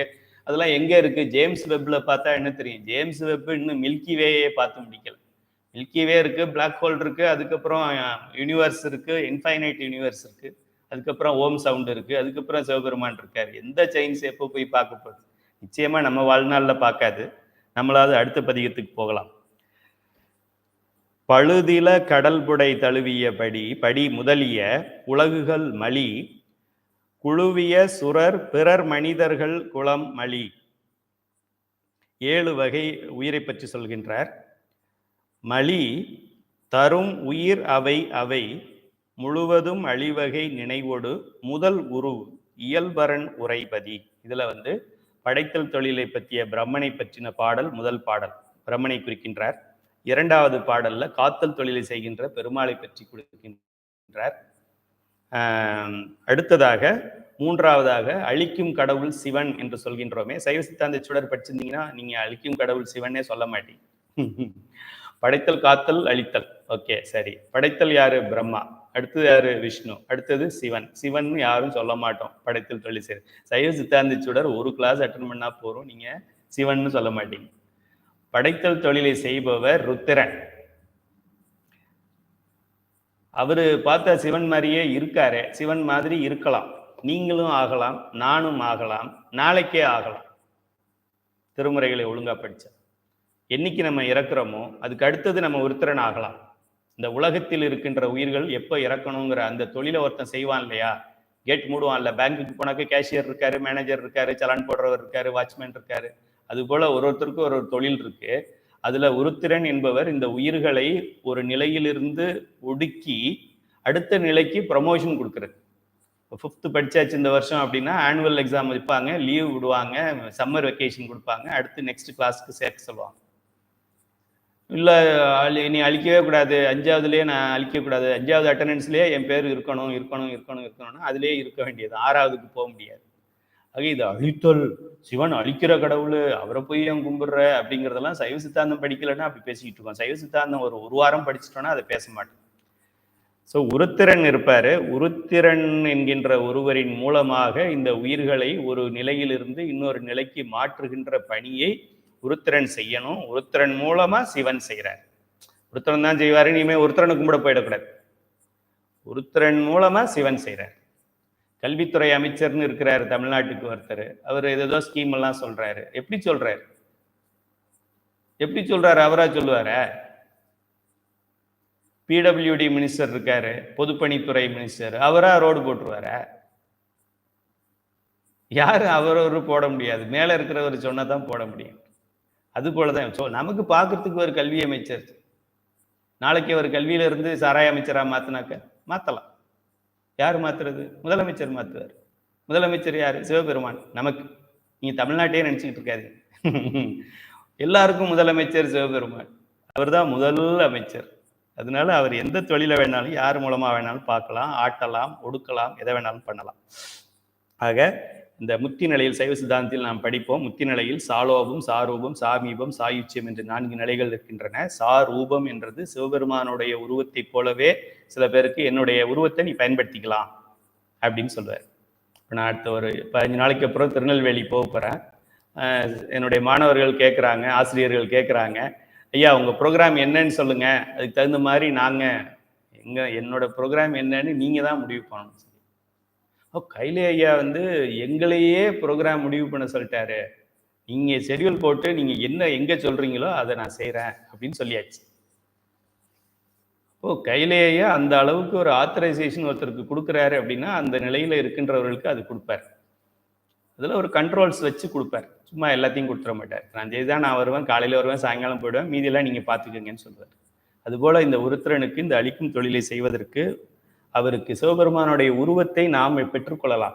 தோடுடைய செவியனாகவும் நம்ம இருக்கலாம். ஒரு 2 மட்டும் கொடுக்க மாட்டார், மற்றதெல்லாம் நமக்கு கொடுத்துருவார். ஒன்று அவர் தலையில் இருக்கிற கங்கையை நமக்கு கொடுக்க மாட்டார். இந்த உருத்திரனுக்கு கொடுக்க மாட்டார். உருத்திரன் தலையில் கங்கை இருக்கக்கூடாது. இருந்தாக்கே எனக்கு ஃபோட்டோ அனுப்புங்க.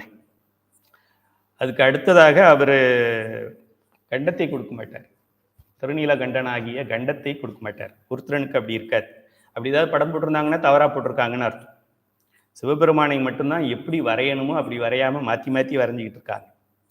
ஆக இந்த உயிர்கள் அனைத்தும் அழிவகை நினைவோடு அந்த உயிர்களை ஒரு நிலையிலிருந்து மாற்றி புல்லாய், பூடாய், புழுவாய், மரமாய், பல்விருகமாய், பறவையாய், பாம்பாய், கல்லாய், மனிதராய், பேயாய், கணங்களாய், வல்லசுரராய், முனிவராய், தேவராய், செல்லாக நின்ற தாவர சங்கமத்துள் எல்லா பிறப்பும் பிறந்து இழைத்தேன் என் பெருமான்.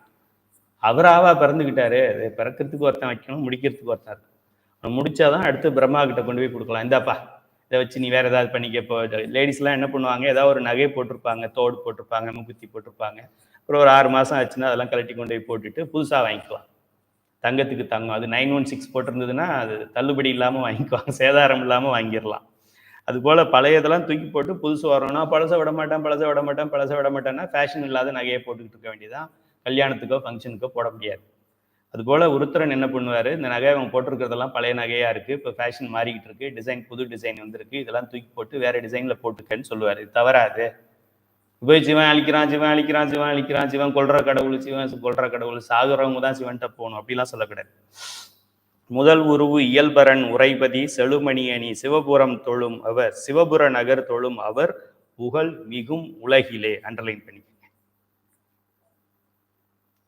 பண்ணிக்கங்க. முக்தி கிடைக்கும் அடுத்த பிறவி, இந்த பிறவிலேயே எல்லாம் கிடைக்குங்கிற பதிகம் இது. முன்னாடி என்ன சொன்னாரு, இனி செழுநிலன் இனி நிலை பெறுவாரேன்னு சொன்னார். ரொம்ப செழுமையான வளர்ச்சியான நலனை பெறுவார்கள்னு சொன்னார். அடுத்ததுல என்ன சொன்னாரு, திருமகளோடு திகழ்வரே. திருமகள் அவங்க போறாங்கன்னா அந்த பொட்டியை நம்ம கையில தான் கொடுத்துருப்பாங்க, நம்ம அந்த கஜானா சாவியை நம்ம கிட்ட கொடுத்துருவாங்கன்னு சொன்னார். இங்க என்ன சொல்றாரு, சிவபுர நகரை தொழும் அவர், புகழ் மிகும் உலகிலே. ரொம்ப எளிமையான அர்த்தம் தானே.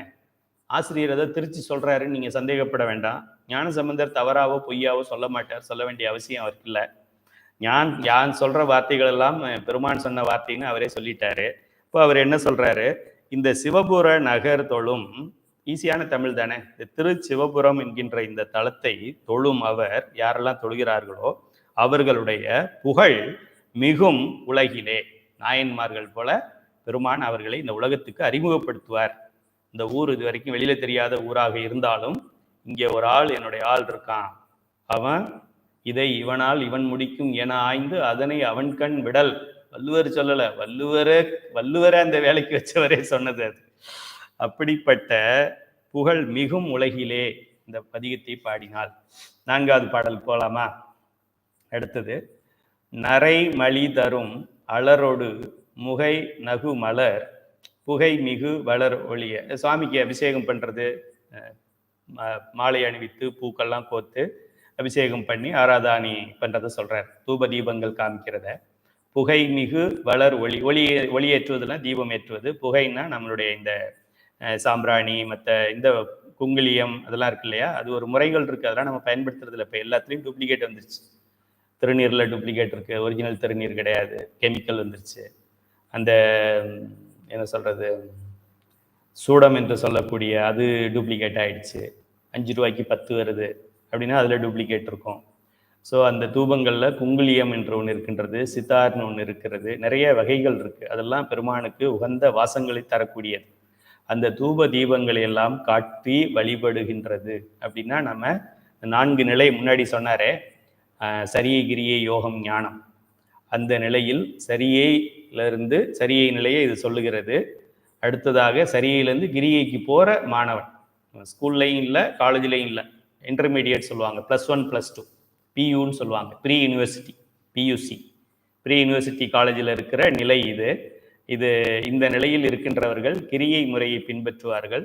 முத்தி நிலையில் இவர்களுக்கு சாலோபம் லெவலுக்கு இவங்க ரீச் ஆனவங்க, சாமீபத்துக்கு ரீச் ஆனவங்கன்னு அர்த்தம். அதாவது சிவபெருமானுக்கு அருகில் இருக்கலாம். இது எல்லாம் பண்ணாங்க. அவர் எங்கே போகிறாரோ, இப்போ யாராவது நம்ம மந்திரிகள் யாராவது போனால் பின்னாடி ஒரு 10 பேர் போவான். அதுபோல சிவபெருமான் போகிற இடத்துக்கெல்லாம் நம்மளும் அவரோட சேர்ந்து போகலாம். அப்படி ஒரு நிலையை நமக்கு அருள்வார். இதெல்லாம் நம்ம செஞ்சாக்க. நிறை புனல் கொடு தனை நினைவோடு நியதமும். நினைகிறதுனா என்ன? தியானம் பண்ணுறது. இப்போ நம்ம பண்ண போகிறோம் கொஞ்ச நேரத்துக்கு அப்புறம்.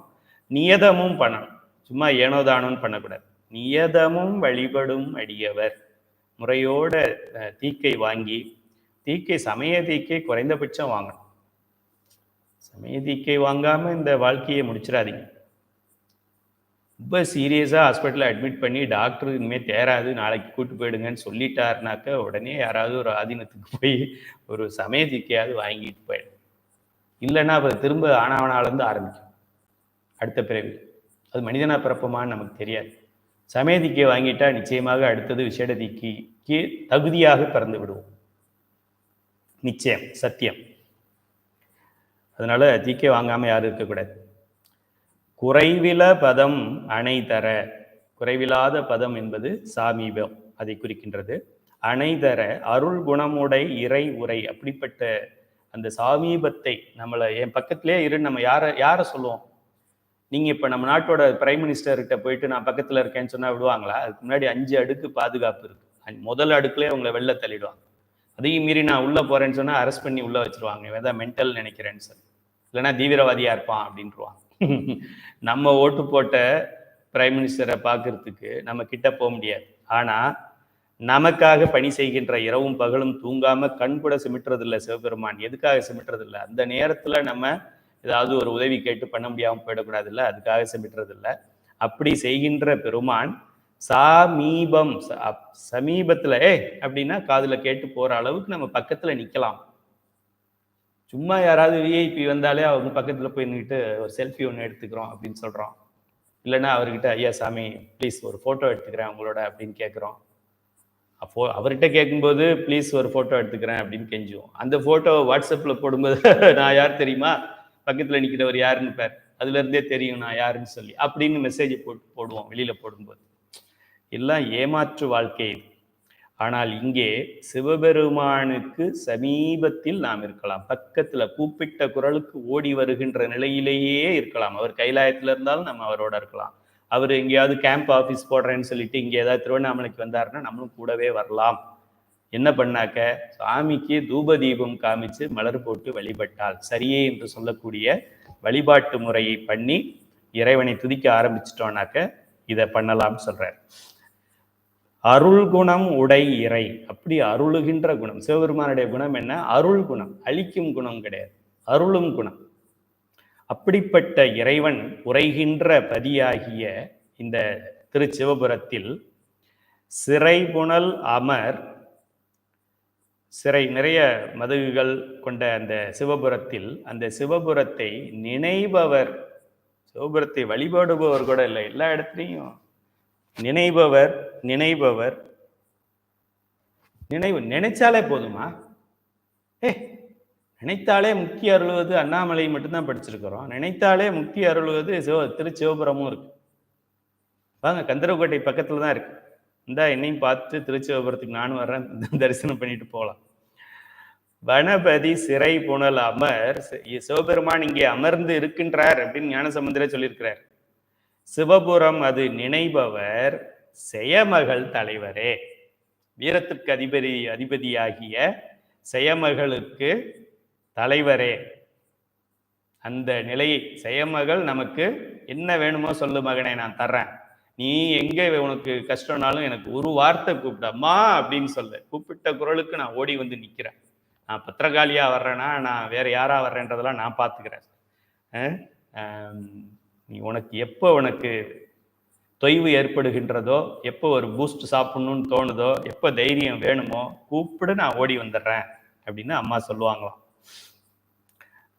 அப்படிப்பட்ட இந்த தலத்தை நினைப்பவர்களுக்கு இந்த பலன்கள் எல்லாம் கிடைக்கும் என்று சொல்கின்றார். அப்ப என்னாச்சு? கல்வி கிடைக்கும், செல்வம் கிடைக்கும், வீரம் கிடைக்கும். கல்வின்னு வரல, செல்வமும் வீரமும் பார்த்துட்டோம். திருமகளோடு திகழ்வரே பார்த்தோம், செயமகள் தலைவரே அப்படிங்கிறத பார்த்துட்டோம். அடுத்ததுல கல்வியை பற்றி சொல்லுகின்றார். சினமளி அறுபகை, 6 வகைகள், சினத்திலிருந்து துவங்குகின்ற 6 வகையான பகைகள் மிகு பொறி. பொறி என்றால் 5 பொறிகள். இதெல்லாம் சைவ சித்தாந்தம் படிச்சதான் இதெல்லாம் தெரியும். சைவ சித்தாந்தம் படிக்காம இந்த பாட்டுக்கு பதிலே சொல்ல முடியாது. பொறி, புலன் பொறி என்று சொல்லுவோம். பொறிகள் என்றால் மிகு பொறின்னா 5 பொறி என்று சொல்லக்கூடிய 5 புலன்கள்னு கேஷுவலா நம்ம சொல்லக்கூடிய மெய், வாய், கண், மூக்கு, நாக்கு சொல்றோம் இல்லையா, 5 அறிவுக்கு நம்ம சொல்றோமே, அந்த 5 பொறி சிதை தரு வகை வழி நிறுவிய, அதைகள் எல்லாம்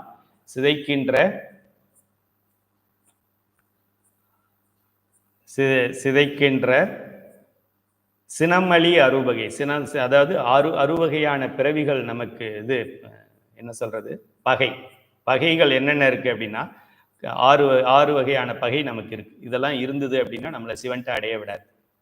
யாரெல்லாம் நம்ம கிட்ட இருந்தாங்கன்னா சிவன்ட்ட போக முடியாதுன்னு சொல்றேன். ஒருத்தன் நம்மளோட காமம் இருந்தான்னா சிவபெருமான்கிட்ட போக முடியாது. காமம் அப்படின்னா செக்ஸு காமம், அது மட்டும் காமம் கிடையாது. காமம்னா ஒரு பேராசை, ஆசை இன்னொரு பால், ஆண் பெண் மேல படுற ஆசை பேராசை, அதை நம்ம காமம்னு சொல்றோம். பெண் ஆண் மேல படுகின்ற ஆசை பேராசையை காமம் சொல்றோம். காமம் அப்படின்ன உடனே ஏதோ வல்கரா செக்ஸு, கட்டி பிடிக்கிறது, முத்தம் கொடுக்குறது அப்படின்னு நினைக்கக்கூடாது. காமம் என்றால் பேராசை. எதுல வேணாலும் சிலர், ஒருத்தருக்கு பட்டுப்புடவையில காமம் இருக்கும், உடனே காமம்னு ஒன்று நமக்கு தெரிஞ்ச காமம் எல்லாமே ஆண் பெண் மேலப்படுறதும் பெண் ஆண் மேலப்படுறதும், அதுதான் காமம் நினைக்கிறோம். காமம் என்றால் ஆசை, ஈர்ப்பு, பேராசை என்று பொருள். அதுபோல ஆசை அருமின்னு திருமூலர் சொல்லுவார். அதுதான் முதல் விரோதி நமக்கு. ஈசனோடாகியும் ஆசை அருமை. முதல்ல இது வேண்டாம், இந்த ஆசையாரு, அதை அப்படியே திருப்பி சிவபெருமான் மேல விடு. இப்ப நான் இருக்கிறேன், கேமரா இங்க இருக்கு, நான் இப்படி இருந்து கிளாஸ் எடுத்தேன்னா உங்களுக்கு தெரியுமா? அதனால நான் என்ன பண்றேன், இந்த கேமராவை நோக்கி நான் வர்றேன். வேற ஒன்றும் என்னால பண்ண முடியாது. கேமராவை நம்ம மாற்ற முடியாது, கேமராவுக்காக நான் மாறி உட்கார்ந்துக்கிறேன். அதுபோல நம்ம மனம் நம்மளை வேற எங்கேயாவது கொண்டு போகும் முன் வினைகளால். அதுல இருந்து கொஞ்சம் டில்ட் பண்ணி அது வேற ஏதாவது நீங்க இதுவே ஒரு ப்ரோக்ராம் பண்ணி வச்சுக்கலாம். இப்ப சில மாமியாரை பிடிக்காத மருமகள்கள்லாம் என்ன பண்ணலாம், உங்க மாமியார் ஞாபகம் வந்த உடனேயே நமச்சிவாயன்னு சொல்லிடணும். நீங்க மாமியாருக்கு மருமகளுக்கும் ஆகாத வீட்டுக்கு நான் சொல்றேன், ஆகிற வீட்டுக்கு வேண்டாம், ஆகிற வீட்டுக்கு நமச்சிவாயன்னு நல்லதா நினைக்கலாம். நிறைய பெண்கள் என்கிட்ட மாமியாருடைய இறந்த நாள் திதி கொடுக்கணும். எனக்கே ஆச்சரியமா இருக்கும். மாமியாருக்கு நினைவு நாளுக்கு நீங்க பணம் அனுப்புறீங்களா? ஆமாங்கய்யா, எனக்கு மாமியார் மட்டும் இல்லை, எனக்கு அம்மா மாதிரி அவங்க, நான் அம்மான்னு தான் கூப்பிடுவேன் அவங்கள. அப்படி பார்த்துக்குவாங்க என்னைய, அவங்க பிள்ளைங்களை விட அதிகமாக என்னைய பார்த்துக்குவாங்க அப்படின்னு சில இல்லங்கள்ல இருக்கு. அவங்களாம் அதிர்ஷ்டசாலிகள். போன பிறவிலேயே அவங்க திருவாசகம் படிச்சிருப்பாங்கன்னு நினைக்கிறேன். அதனால அப்படி வரும்.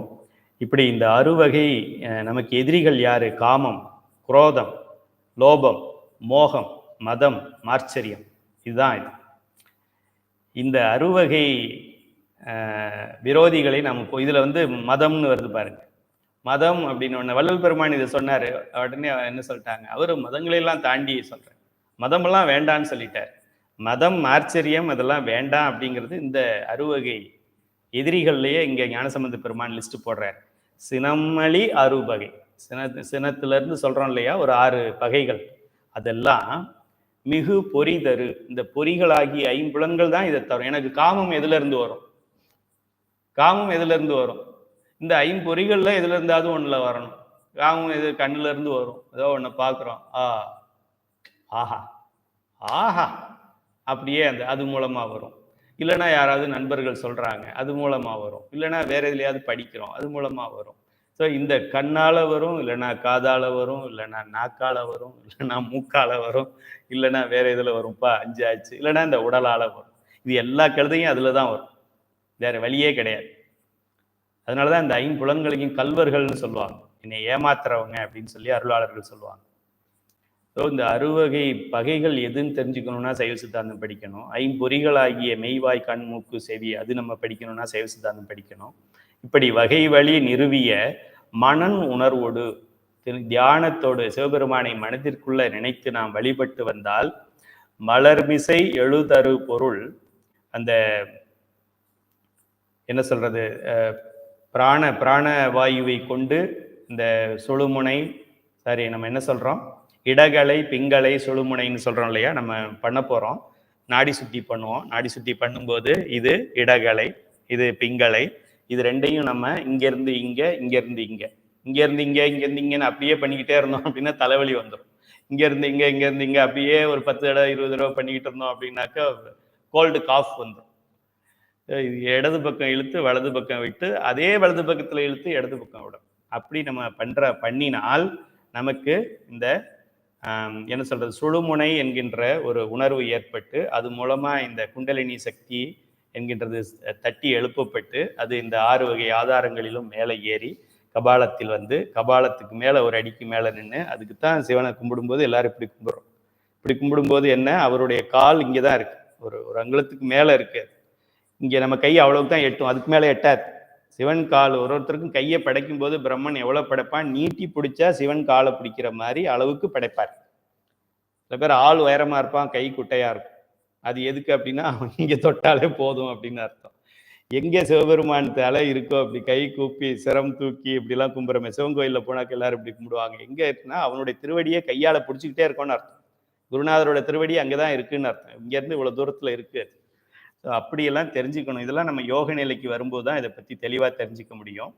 இப்படி மனன் உணர்வோடு அவனையே மனதில் தியானித்து நமசிவாய நமசிவாய நமசி, முதல்ல நமசிவாய நமசிவாய நமசிவாய நமசிவாய நமசிவாய, அப்புறம் கொஞ்சமா அப்புறம் மனதுக்குள்ள, அதாவது உதடு அசையாது ஆனா நமசிவாய ஓடிக்கிட்டு இருக்கும். ஓட்டுறோன்னு நினைச்சு ஓடிக்கிட்டு இருக்கும். எத்தனை தடவை சொல்லியிருக்கோம், 10 தடவை சொல்லியிருக்கோம் அப்படின்னு வாய் பேசாது, ஆனா கவுண்டிங் ஓடிக்கிட்டு இருக்கும். கவுண்டர் மூலமாவோ ஏதோ ஒண்ணுல ஓடிக்கிட்டு இருக்கும். அடுத்தது கவுண்டர் இல்லாம ஓடிக்கிட்டு இருக்கும். எவ்வளவு சொன்னோன்னே நமக்கு தெரியாது. அதுக்கப்புறமா சொல்லணும்னு பால் நினைந்தூட்டும் தாயா கூட இருக்க வேண்டாம். பால் எப்போதும் தன்னுடைய மார்பிளையே குழந்தைய வச்சுக்கிட்டு இருக்கிற மாதிரி மறக்காம ஊட்டிக்கிட்டு இருக்கிற தாயா மாறிவிடும் இந்த மந்திரம் நமக்கு. தனது மனன் உணர்வோடு மலர்மிசை எழுதரு பொருள் நியதமும் உணர்பவர். அதை தொடர்ச்சியாக நாள்தோறும் காலையில மதியம் சாயங்காலம் அப்படி உணர்பவர் தனது எழில் உரு அது கொடு அடைதரு பரன் உறைவது நகர் அந்த மதில்கள் சூழ்ந்த சிவபுரம் தலத்துக்கு அந்த அதுல இருக்கிற சுற்று பிரகார சுவர்கள் எல்லாம் வந்து அந்த மதிலோட ஹைட் எவ்வளோ இருக்குமோ அந்த வானத்துல மேகங்களை தொடர அளவுக்கு இருக்குமா. ஞானசம்பந்த பெருமான் சொல்றார், பார்க்காதவங்க போய் பாருங்க. சிறை புனல் அமர் சிவபுரமது நினைப்பவர் செயல்மகள் தலைவரே, சாரி, தனது எழில் உரு அது கொடு, எழில் உருவை தன்னுடைய உருவத்தையே கொடுக்குறாருன்னு படித்தோம் இல்லையா, அதுக்கு சாரூபம் என்று பெயர். கணம் மருவிய சிவபுரம் நினைப்பவர் கலைமகள் தர நிகழ்வரே. கல்விக்கு அதிபதியாகிய கலைமகள் நமக்கு நம்ம வேண்டியதெல்லாம் கொடுப்பாள். அந்த அந்த சக்தியை, கல்வி என்கின்ற சக்தியை நாம் பெற்றுவிடலாம் இந்த ஆலயத்தை போய் நாம் தரிசனம் செஞ்சால். அப்போ என்ன, எல்லாமே அருமையா இருக்கு. இந்த தலத்தை நாம் தரிசனம் செய்தால் கல்வியில் சிறந்து விளங்கலாம், செல்வத்தில் சிறந்து விளங்கலாம், வீரத்தில் சிறந்து விளங்கலாம். கல்விக்கு அதிபதியாகிய பிரம்மனும் சரஸ்வதியும் நம் இஷ்டப்படி நமக்கு செய்து தருவார்கள். செல்வத்துக்கு அதிபதியாகிய மகாலட்சுமியும் பெருமாளும் திருமாலும் நம் விருப்பத்திற்கு அவர்கள் செயல்படுவார்கள். அதுக்கப்புறம் வீரத்திற்கு அதிபதியாகிய செயமகள் யாரு, நம்மளுடைய அம்பிகை. இவங்க நம்ம இஷ்டத்துக்கு எவ்வளோ வீரம் தைரியம் நமக்கு வேணுமோ, நமக்கு வர்ற பிரச்சனைகள், நமக்கு வர்ற எதிரிகளெல்லாம் அவன் எதிரியாகும் போதே அவனை குத்தி அழிச்சிருவான். மகிஷாசுக மர்தினி பண்ணி, மர்தினி பாபா மர்கையா அப்படின்னு சொல்லுவாங்க படத்துல. மர்கையான்னா கொலை பண்ணிடுறது. அதுபோல மர்தினி, மகிஷாசுரனை மர்தினி பண்ணதுனால நம்ம அம்மாவுக்கு ஒரு பேரு மகிஷாசுர மர்தினி அப்படின்னு பேர். அப்படி நமக்கு பெருமானுடைய உருவத்தையே நாம் பெறலாம், கல்வியை பெறலாம், செல்வத்தை பெறலாம், வீரத்தை பெறலாம், பிரம்மன் ஆகலாம், விஷ்ணு ஆகலாம், ருத்ரனாகவே நாமும் ஆகலாம், பெருமானுக்கு பக்கத்தில் இருக்கக்கூடிய மீபத்தில் இருக்கலாம், பெருமானுடைய உருவத்தையே ஏற்றுக்கொள்கின்ற ரூபமாக நாம் இருக்கலாம். இந்த தலத்தை தரிசனம் செய்தால், இந்த பதிகத்தை பாடினால், இதை விட வேற நமக்கு என்ன வேணும்? சரி, சுருதிகள் பல நல முதல் கலை துகளறு வகை பயில்வோடு, சந்தேகம் இல்லாம பிழை இல்லாம கரெக்டா இந்த வேதங்களை யார் கற்றுக்கொண்டார்களோ, தப்பு தப்பா படிச்சுட்டு தப்பு தப்பா புரிஞ்சுக்கிட்டு தப்பு தப்பா பொருள் சொல்லிக்கிட்டு அப்படின்னு இல்லாம, சுருதிகள்னா வேதங்கள், பல வேதங்களை நல்முதல் நலம் தருகின்ற வகையில் துகளறு வகை சந்தேகம் இல்லாமல் தெல்ல தெளிவாக குற்றமில்லாமல் பயின்று உருவியல் உலகவை புகழ்தர உலகம் புகழ வழி ஒழுகும் மெய்யுறு பொறி ஒளி. இந்த பொறிகளின் மூலமாக வாழ்க்கையை வீணாக்காம, இன்னைக்கு இதை பார்க்கலாம், அதை பார்க்கலாம், இதை பார்க்கலாம், ஒரு 7 உலக அதிசயங்கள் சொல்றாங்களே, ஈஃபில் டவர் இருக்குன்னு சொல்றாங்க, மலேசியாவில் ட்வின் டவர் இருக்குன்னு சொல்றாங்க. அடே, உனக்குள்ளேயே 3 டவர் இருக்கு. ஒரு டவருக்கு சுழுமுனைன்னு பேரு, ஒரு டவருக்கு இடகலைன்னு பேரு, ஒரு டவருக்கு பிங்கலைன்னு பேரு, நடுவுல இருக்கிற பில்லருக்கு பேரு சுழுமுனைன்னு பேரு. உன் வாழ்க்கையில மீதி இருக்கிற நாள்ல இது 3ஐயும் பாரு. எந்த பர்மிஷனும் வேண்டாம், பாஸ்போர்ட் வேண்டாம், விசா வேண்டாம், எவனுக்கும் தெரியாது நீ இதை பாக்குறேன்னு தெரியாது, பணம் வேண்டாம், செல்வம் வேண்டாம், செல்வாக்கு வேண்டாம், ஒண்ணுமே வேண்டாம். கண்ணை மூடிக்கிட்டு திருமுறையை படிச்சுட்டு கொஞ்ச நேரம் பெருமான உள்ள நினைச்சுக்கிட்டு இருந்தா இந்த டவரையே நீ பார்க்கலாம். ஈஃபில் டவரை விட பெரிய டவர். ஈஃபில் டவரை பார்த்தவன் எவனும் சுழுமுனையை பார்த்தது கிடையாது, நீ பார்க்கலாம். அதுக்கெல்லாம் வழியை நம்ம பெரியவர்கள் ரொம்ப எளிமையாக சொல்லி கொடுத்துருக்கிறார்கள். உருவியல் உலகவை புகழ்தர வழி ஒழுகும் மெய்யுறு பொறி ஒளி. இந்த உடலில் இருக்கின்ற 5 புலன்கள் வகையாக அப்படியே கெட்டு போயிடாம, அப்படியே அதையெல்லாம் நம்முடைய நன்மைக்காக பயன்படுத்தி அருதவம் முயல்பவர், தொடர்ந்து முயற்சி செய்கின்றவர்கள் தனது அடியடை வகை. சைவ சித்தாந்த மாணவர்களுக்கு தெரியும் நான் என்ன பேசுறேன்னு தெரியும், மற்றவங்களுக்கு புரியாது. சாலோபம், சாரூபம், சாமீபம், சாயுச்சியம் என்று சொல்கின்றோம். அதுல இறைவனுடைய திருவடியை அடைகின்ற நிலை, அவனோடவே ஒன்றோடு ஒன்றாக ஒட்டுகின்ற உயர்ந்த நிலை, முக்தியில இருக்கிற 4 படிகள்ல 4வது படியாகிய சாயுச்சிய நிலையை அருளுவான் பெருமான். எப்ப அருளுவான்? சிவபுரம் நினைப்பவர் திகழ்குலன் நிலன் இடை நிகழுமே. அந்த சாயுச்சிய நிலையை அடைவதற்கு என்ன செய்ய வேண்டும் என்கின்ற அறிவையும் கொடுத்து அதுக்குண்டான சூழ்நிலையை உருவாக்கி நம்மளை அந்த நிலையில் ஆட்படுத்துவான் பெருமான். திருச்சிவபுரத்தில் இருக்கின்ற பெருமான் அப்படின்னு நான் சொல்லலை, மாணிக்கவாது ஞானசம்பந்த பெருமான் சொல்றாரு, அதனால சந்தேகப்பட வேண்டாம். திகழ் குலன் நிலன் இடை நிகழுமே. இன்னொரு பிறவி நீ எடுக்கணும், ஆகாயத்துல போய் பண்ணணும், இங்கேயே இப்பவே பண்ணலாம், நாளை காலையிலே கிளம்பி கோயிலுக்கு போயிட்டு வா அப்படி சொல்றாரு. அடுத்தது கதம். கதம்னா கதம், மதம், இதெல்லாம் அந்த தீய குணங்கள். கதம்னா கோபம். கதம் மிகு கரு உருவொடு உயிர் இடை வட வரை கண என மதம் மிகு நெடுமுகன் அமர் வளைமதி திகழ் எயிரதன். இது பன்றி அவதாரம் எடுத்துட்டு வந்து தசாவதாரங்கள்ல ஒரு அவதாரம் விஷ்ணு எடுத்தது வராக அவதாரம்னு பேரு. வராக அவதாரம். அந்த வராக அவதாரத்தால இந்த அசுரர்கள் வந்து இந்த இந்த பூமியையே அவங்க போட்டு அமுக்கி கடலுக்குள்ள போட்டு அமுக்கிற நிலைக்கு அவங்க வந்திருக்கிறாங்க. அவங்களுக்கு எப்படி அது வந்தது? சிவபெருமானை தவம் செய்து அந்த சக்தியெல்லாம் அவங்க பெறுகிறாரு. பெருமான் அந்த சக்தியை எதுக்கு கொடுக்குறாரு? சுழுமுனை எங்க இருக்குன்னு பார்த்து என்கிட்ட வான்னு சொல்லி கொடுக்குறாரு. இப்போ நம்ம சின்ன பசங்களுக்கு வண்டி எதுக்கு வாங்கி கொடுக்குறோம்? காலேஜுக்கு போகிறதுக்காக வாங்கி கொடுக்குறோம். அவன் என்ன பண்ணுறான்? 2 வீலரை 1 வீலரில் ஓட்டுறான். அதை வாங்கி மட்டும் நீங்கள் கொடுக்கல அப்படின்னா அவ்வளோதான், தற்கொலை பண்ணிக்கிறேன்னு சொல்லி மிரட்டுவோம். இல்லைன்னா திருடிடுவோம், இல்லைன்னா வேற எங்கேயாவது திருடிடுவோம். நம்ம குடும்பத்து பேர் கெட்டு போயிடக்கூடாதே அப்படின்னு சொல்லி நம்ம எதையாவது நகையை அடகு வச்சோ ஏதோ ஒன்று விற்றோ அவனுக்கு ஒரு வண்டி வாங்கும். நம்ம என்ன நினைப்போம், ஒரு சின்னதாக ஒரு டிவிஎஸ் எக்ஸல் வாங்குவான்னு நினைப்போம். வாங்குவானா அவன்? பல்சரில் 250 வந்துருக்குன்னு சொல்லுவோம். எவ்வளோடானா இப்போ 1.5 லட்சம் 2.5 லட்சம் இருக்குன்னு சொல்லுவோம். 1.5 லட்சம் 2.5 லட்சம் 1.5 லட்சத்தை நான் பார்க்கறதுக்கு 20 வருஷம் வேலை செஞ்சுருக்கிறேன். 1000 ரூபாய் சம்பளத்துக்கு மாதம் ஃபுல்லாக வேலை செஞ்சுருக்கிறேன். 1.5 லட்சம் 2.5 லட்சம் ஈஸியாக சொல்கிறேன். இந்த பேரை வாங்குறியா இல்லையா? மகன் வேணுமா வேண்டாமா? நான் உன்னை அப்பான்னு கூப்பிடணும்னா நாளைக்கு காலைல வண்டி நிற்கும், இல்லைன்னா நீ யார் நான் யாருன்னு பார்த்துறோம் அப்படி சொல்லுவான். வேற வழி இல்லை. அந்த மாதிரி இருக்கு சமுதாயம். பஞ்சபுராணத்தை பாடி தான் திருத்தணும். அப்படி இந்த பெருமான்கிட்ட கிடைத்த அருள்களை எல்லாம் தீய வழியில் செலுத்தி தேவர்களையும் உயிரினங்களையும் இவர்கள் பண்ணி கடலுக்குள்ள இந்த உலகத்தையே அமுக்கிற அளவுக்கு அதை கொண்டு போகும்போது வராக அவதாரம் எடுத்து தன்னுடைய அந்த பன்றியின் கொம்பு மூலமா இந்த பூமியை திரும்ப வெளியில் கொண்டு வந்து நிறுத்துகிறார் பெருமாள். அவர் பேரு வராகர்னு பேர். அந்த வராகர் கதமிகு கரி உருவடு உயிரிடை வழிபட மதமிகு நெடுமுகன். நெடுமுகன்னா யாரு? அந்த நெடுவோட முகத்தை கொண்ட பன்றி உருவத்தை கொண்டவன். வளைமதி திகழ் எயிறு அதன் நுதி இசை. அந்த அவனுடைய கொம்பால், பன்றியின் கொம்புல இந்த பூமியை அப்படியே தூக்கி நிமித்துறாரு பெருமாள். எவ்வளவு பெரிய ஆள் பாருங்க. ஈரடியாலே மூவுலகு அளந்தவர் அவர் பெருமாள். சாதாரண ஆள் கிடையாது. சிவபெருமானுக்கு அடுத்த பவர்ஃபுல் கடவுள் அவர் தான்.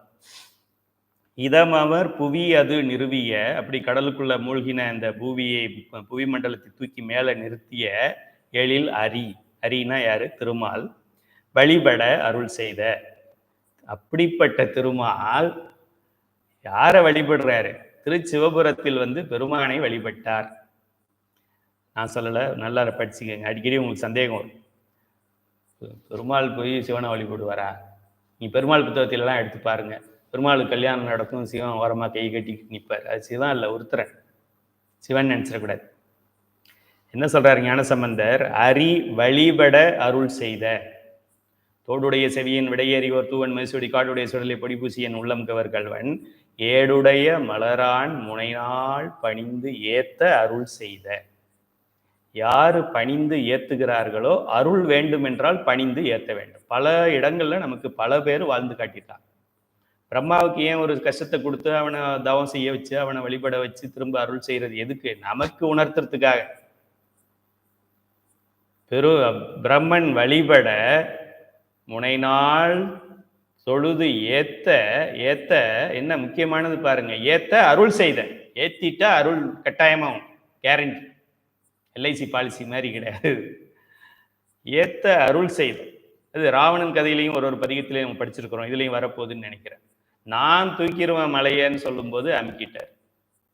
பெருமானே என்ற திருமுறையை பாடும்போது அவனுக்கு அருள் செய்தார். முன்னாடி இருந்ததை விட அதிக பவர், அதிக கெப்பாசிட்டி, அதிகமாக ஒரு இன்னொரு வால், அதுக்கு ஒரு பேரு, அதெல்லாம் கொடுத்து அனுப்பினார். ஆக இங்கே அரி வழிபட அருள் செய்த. யாருக்கு யாரு கடவுள், யாருக்கு யாரு தலைவன் அப்படிங்கிறத சந்தேகம் இல்லாமல் தெரிஞ்சுக்கணும். அரி வழிபட, அரி வழிபட்டாரு. வழிபட்ட உடனே இவர் அருள் செய்வார். வழிபட பதம் உடையவன் அமர் சிவபுரம். அப்படி பெருமாள் வழிபட்டு, அதாவது எப்படி ஏத்தி தெளிவா சொல்றாரு பாருங்க. திருவாசகத்துல மாணிக்கவாசகர் அப்படிதான் சொல்லியிருப்பாரு. அதையே ஞானசம்பந்தர் இங்கே கையாள்வார். திருவாசகத்துல மாணிக்கவாசகர் என்ன சொல்லுவாரு? ஈரடியாலே மூவுலகு அளந்த பிரம்மன் வழிபடுகின்ற, உலகத்தில் இருக்கின்ற அனைத்து யோகிகளும் ஞானிகளும் வழிபடுகின்ற திருமால் அப்படின்னு அப்படியே திருமாலை first floor, second floor, third floor, fourth floor, fifth ஃப்ளோர்னு சொல்லி மொட்டை மாடி வரைக்கும் கொண்டு போயிட்டு அவன் தேடி கண்டுபிடிக்க முடியாத திருவடியை உடைய இந்த சிவபெருமான் அப்படின்னு சொல்லுவார். இவ்வளோ பெரிய ஆளு அடியே பார்க்க முடியல அப்படின்னா அப்ப இவன் எவ்வளவு பெரிய ஆளா இருக்கும்? அப்படி மாணிக்கவாசகர் சொல்றதையே இங்க ஞானசம்பந்த பெருமான் சொல்றாரு. இப்படி அந்த அசுரன் அப்படி பண்ணும்போது, அந்த பூமி மூழ்கின போது அந்த பூமியை தூக்கி சும்மா கொம்புல அப்படி நிமித்துறாரு. இந்த ஜல்லிக்கட்டுல காமிக்கிறாங்கள, கொம்பால அப்படியே அந்த மாடு ஒருத்தன் தூக்கி போடுது, அது போல வராகராக வந்து பெருமாள் என்ன பண்றாரு? அப்படியே அந்த கொம்பு நுனியில இந்த பூமியை தூக்கி உலகத்தை நிலை நிறுத்துகிறார். அவ்வளோ பெரிய ஆளு. அப்படிப்பட்ட பெரிய ஆளு வழிபட அருள் செய்த சிவபெருமான் இங்கே இருக்கிறார் அப்படின்னு சொல்றேன். அசை உரு தவ முயல்வினில் அயன் அருளினில் வரு வழிகொடு சிவன் இசை கைலையை சொன்ன உடனே அடுத்த பாடல்லே வந்துருச்சு. ராவணனுடைய பாடல் 8வது பாடல்ல ராவணனை பத்தி பேசுவாரு. பெரிய இதுல ஒரு முக்கியமான ஒரு அயன் அருளினில், அயன்னா பெருமாள், அயன் அருளினில் வரி வழிகொடு சிவன். அதாவது பிரம்மா ராவணனுக்கு அந்த பலனை அவன் பெறுவதற்கு அவ்வளவு பலசாலியா இருக்கிறதுக்கு அவன் பிரம்மனை தவம் செஞ்சு அதை பெற்றான் அப்படின்னு ஞானசம்பந்தர் சொல்றார். ஒரு தவ முயல்வினில் தவம் செஞ்சு செஞ்சு செஞ்சு பல கோடி ஆண்டுகள் தவம் செஞ்சு பிரம்மனை நோக்கி ராவணன் தவம் செஞ்சான். அந்த கருத்து இங்கேதான் நமக்கு தெளிவாக சொல்லப்பட்டிருக்கு. வேற எங்கேயாவது இருந்ததுன்னா எனக்கு சொல்லுங்க. தவ முயல்வினில் அயன் அருளினில், அயன் அருள் செய்ய வரு வழிகொடு சிவனிசை கைலையை எழுதரு வகை. சிவபெருமானுடைய இடமாகிய கைலை மலையை நான் பெயர்த்து எடுக்கின்றேன் அப்படின்ற அளவுக்கு ஒரு திறமையும் தைரியமும் பலமும் பொருந்திய ஒருவன். இந்த பலம் திறமையெல்லாம் பிரம்மாவிடம் அவன் பலகாலம் தவம் செய்து பெற்ற அந்த திறமையினால், அந்த வலிமையினால் அப்படின்னு சொல்றார். இதுலேயே நமக்கு 2 புது விஷயங்கள் தெரியுது. பிரம்மா கிட்ட வேண்டி இவ்வளோ அருள் பெற்றான் அப்படின்னு சொல்லிட்டு அவங்க கரெக்டாக ஒழுங்காக சொல்லி கொடுத்துருக்கலாம். நான் கொடுக்குற விஷயத்தெல்லாம் இங்கே தான் பயன்படுத்தணும், இங்கே பயன்படுத்தக்கூடாதுன்னு சொல்லி கொடுத்துருந்துருக்கலாம். இப்போ என்கிட்ட கிளாஸ் அட்டன் பண்ணுறவங்க நீங்கள் யாருக்கு வேணாலும் வகுப்பு எடுங்க. எனக்கு ஆசிரியர்கள் தியாகராஜன் ஐயா, கந்தசாமி ஐயா, அவங்களுக்கே நீங்கள் வகுப்பு எடுக்க முடியாது. அங்கே போய் பயன்படுத்தினீங்கன்னா உங்களுக்கு செல்லா காசு ஆகிடும். ஏன்னா அவங்க சொல்லி கொடுத்ததுல நான் கொஞ்சம் புரிஞ்சுக்கிட்டு அதில் கொஞ்சம் ஞாபகம் வச்சுக்கிட்டு அதில் கொஞ்சம் தான் உங்களுக்கு சொல்கிறேன். இப்போ என்னுடைய குருநாதர்கள், என்னுடைய ஆசிரியர்கள்லாம் எவ்வளோ பெரிய ஆளாக இருப்பாங்க பாருங்க. ஸோ அதுபோல் அங்கே போனால் அவன் பருப்பு வேகாது அப்படின்னு சொல்லாமல் விட்டுட்டான் பிரம்மன். அதனால இவன் போய் என்ன பண்ணுறான், வழிகோடு சிவன் இசை கைலையை எழுதரும் வகை, அதை அப்படியே பெயர்த்து எடுக்கின்ற வகையில் அவன் முயற்சி செஞ்சப்ப 20 கரம் அவை நிறுவிய, 20 கைகள் அவனுக்கு 10 தலை, 10 தலைனா 20 கை, அப்படியே 20 கை. கைலாய மலைக்கு நீங்கள் போனீங்கன்னா தெற்கு முகத்தில் நீங்கள் பார்த்தீங்கன்னா அந்த மார்க் தெரியும் நமக்கு, இந்த இடத்துல இருந்து அவன் இப்படி பண்ணினான் அப்படின்றது. அப்படி 20 கைகளை கொண்டு அது கீழே செலுத்தி அவனுடைய கையெல்லாம் அப்படியே உள்ள விட்டு, அது அப்போல்லாம் செயின், எந்த செயின் போட்டாருன்னு நமக்கு தெரியல, போட்டு கரம் அவை நிறுவிய நிசி சரண் முடி உரைதர ஒரு விரல் பணி கொள்ளும் அவன். இவ்வளோ பெரிய ஆளுன்னு சொல்லிட்டு பிரம்மா இருக்காரு, பிரம்மா கிட்ட இவர் தவம் செஞ்சாரு, எல்லா வலிமையும் பெற்றாரு, எல்லா வலிமையும் இவருக்கு இருக்கு, கைலாய மலையே கையால பேர்க்கிற அப்படி ராவணனை சின்ன விரலால அப்படி அசைச்சார்.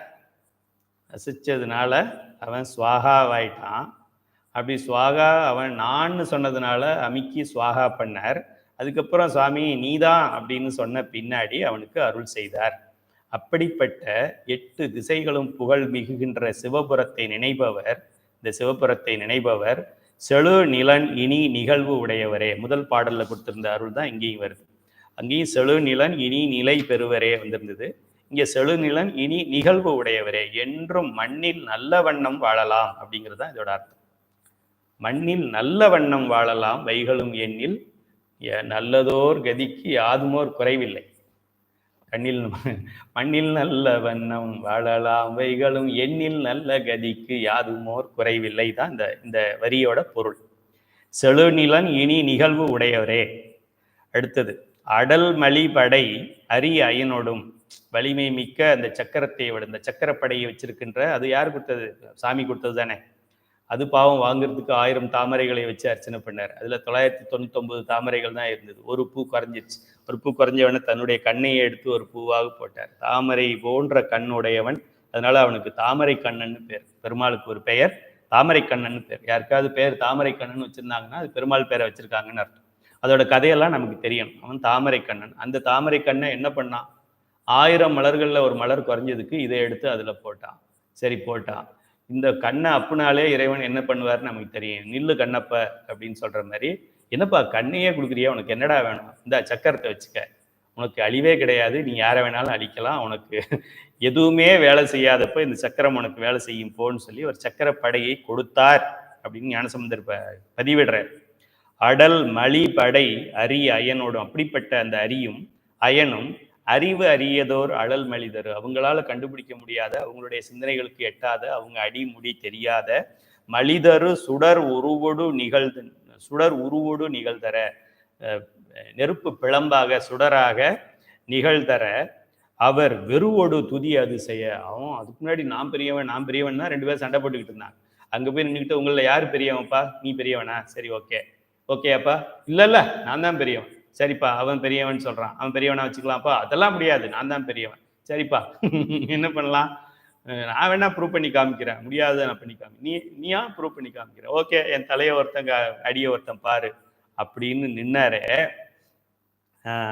சுடர் ஒருவோடு நிகழ்தர அவர் வெறுவோடு துதிசை, அவர் நின்னதை பார்த்துட்டு மலைச்சு போயிட்டு சாமி முடியாதுன்னு சொல்லி என்ன பண்ணாங்களாம், உடனே முதல் துதி செய்ய, அவர் வெறுவோடு துதி செய்ய பயந்து நடுங்கி போய், ஐயோ சாமி தவறா செஞ்சிட்டோம் மன்னிச்சிருங்க, எங்க அறிவு வேலை செய்யாம போயிடுச்சு, ஏதோ கொஞ்சம் பவர் ப்ராப்ளம்னு நினைக்கிறேன், டவர் ப்ராப்ளம்னு நினைக்கிறேன், கொஞ்சம் விட்டு வந்தது எங்க அறிவு, அதனால அவர் வெறுவோடு துதி அது செய்ய, எல்லாரும் பயத்தோட துதி செய்ய, எதிர் விடம் மலி களம் விடத்தை கண்டத்தில் கொண்டிருக்கின்ற களம் முதல் அமர் கண் நெற்றிக்கண்ணை உடைய பெருமானை வர்ணிக்கிறார். பெருமானுடைய அடையாளங்கள் நெற்றிக்கண், கண்டம், அது உடை, அது அந்த மாதிரியான உருவத்தை உடைய வெளிப்படும் அவன் அமர் நகர், உயிர்களுக்கு அப்படி ஒரு உருவத்தில் வெளிப்படுகின்ற தோடுடைய செவியன் விடையேறி தூவன் மதிசூடி கருந்த கண்டம் கொண்டு நெற்றியில் கண்டம் கொண்டு அப்படின்னு உயிர்களுக்காக அவர் வெளிப்படுகின்ற அந்த சிவபெருமான் இருக்கின்ற பொழில் எழில் சிவபுரம் நினைவோம். ரொம்ப அழகிய நகரமா, பெரிய பெரிய மரங்கள் இருக்குமா, மரம் உயரத்தை பார்த்தா மதில் உயரத்தை விட பெருசா இருக்கும். மதில் என்ன பண்ணுமா, போட்டி போட்டுக்கிட்டு சரி நீ வளர்ந்துட்டியா நானும் வளர்றேன் பாருன்னு சொல்லி அந்த காம்பவுண்ட் வந்து மரத்தை விட வளரும். காம்பவுண்ட் எப்படி வளரும், மரம் வளர்றதுனால காம்பவுண்ட் வளருது, அப்படி ரெண்டும் போட்டி போட்டுக்கிட்டு வளர்ந்து அங்க போய் ஏதோ முட்டுற மாதிரி இருக்கு. என்ன முட்டுதுன்னா மேகம் இடிக்குதான், அவ்வளோ பெரிய மதி அந்த காம்பவுண்டை கொண்ட தலமா இது. போய் பாருங்க எவ்வளோ உயரம் இருக்குன்னு சொல்லிட்டு ஞானசம்பந்தர் சொல்றார். திடம் மலி பொழில் எழில், ரெண்டும் அழகா இருக்குமா பார்க்கறதுக்கு. சிவபுரம் நினைப்பவர் வழி புவி திகழுமே, அண்டர்லைன் பண்ணிக்கங்க. பிட்ஸு பீஸா வீரம் கிடைக்கும், செல்வம் கிடைக்கும், ஞானம் கிடைக்கும், சாரூபம் கிடைக்கும், சாயிச்சியம் கிடைக்கும், செல்வம் கிடைக்கும், மகிழ்வியா செல்வமா வீரமா இல்லை, சிவபுரம் நினைப்பவர் வழி புவி திகழுமே. நீங்க இந்த பூமிக்கு கமெண்ட் பண்ணலாம், ஸ்லோவா சுத்து அப்படி சொல்லலாம், சூரியன் இன்னைக்கு நாளை காலைல 6 மணிக்கு வராத, ஒரு 9:30க்கு வந்துப்பார் அப்படி சொல்லலாம். நான் சொல்லல, ஞானசம்பந்த பெருமான் சொல்றார். சிவபுரம் நினைப்பவர் வழி, அவரு நினைக்கிறபடி புவி திகழுமே. எவ்வளவு பவர் இருக்கு பாருங்க இந்த பதியங்களுக்கெல்லாம். குணம் அறிவுகள் நிலையில, குணங்கள் சைவ சித்தாந்தத்தில் நாம் படித்திருக்கின்ற 3 குணங்கள், 4 அந்த கரணங்கள் என்று சொல்லக்கூடிய மனம், சித்தம், புத்தி, அகங்காரம், இது எல்லாமே வந்து 24 தத்துவங்களுக்குள்ள வர்றது. குணம் அறிவுகள் நிலையில பொருள் உரை மருவிய பொருள்களும் இல, தினம் எனுமவரோடு செதுமதி மிகு சமணரும், சமணர்கள் சாக்கியர்கள் அவங்கள வந்து சொல்றாரு. அவங்களுக்கு நம்ம சொல்ற இந்த குணம் சைவ சித்தாந்தம் 24 தத்துவம் ஒன்னும் புண்ணாக்கும் தெரியாது அவனுக்கு.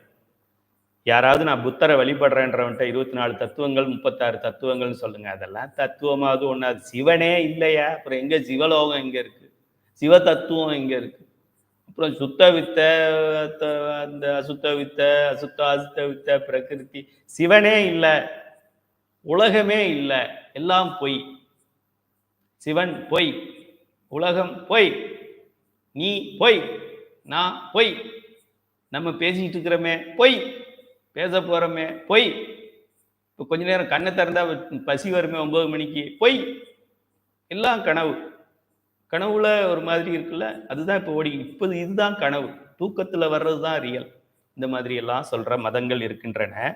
அவங்களையெல்லாம் என்ன சொல்றாரு, குணம் அறிவுகள் நிலையில பொருள் முறை மருவிய பொருள்களும் இல, தினம் எனும் ஒரு ஒண்ணுமே இல்லைன்னு சொல்றவனும், இந்த கருப்பு சட்டை போட்டுக்கிட்டு கடவுள் இல்லைன்னு சொல்றவனும் 2 பேரும் ஒண்ணுதான். எனும் அவரோடு செது மதிமிகு சமணரும் மலிதரு கை உணல் உடையவர், கையில வாங்கி சாப்பிடுவாங்க, பாத்திரங்களை பயன்படுத்த மாட்டாங்க.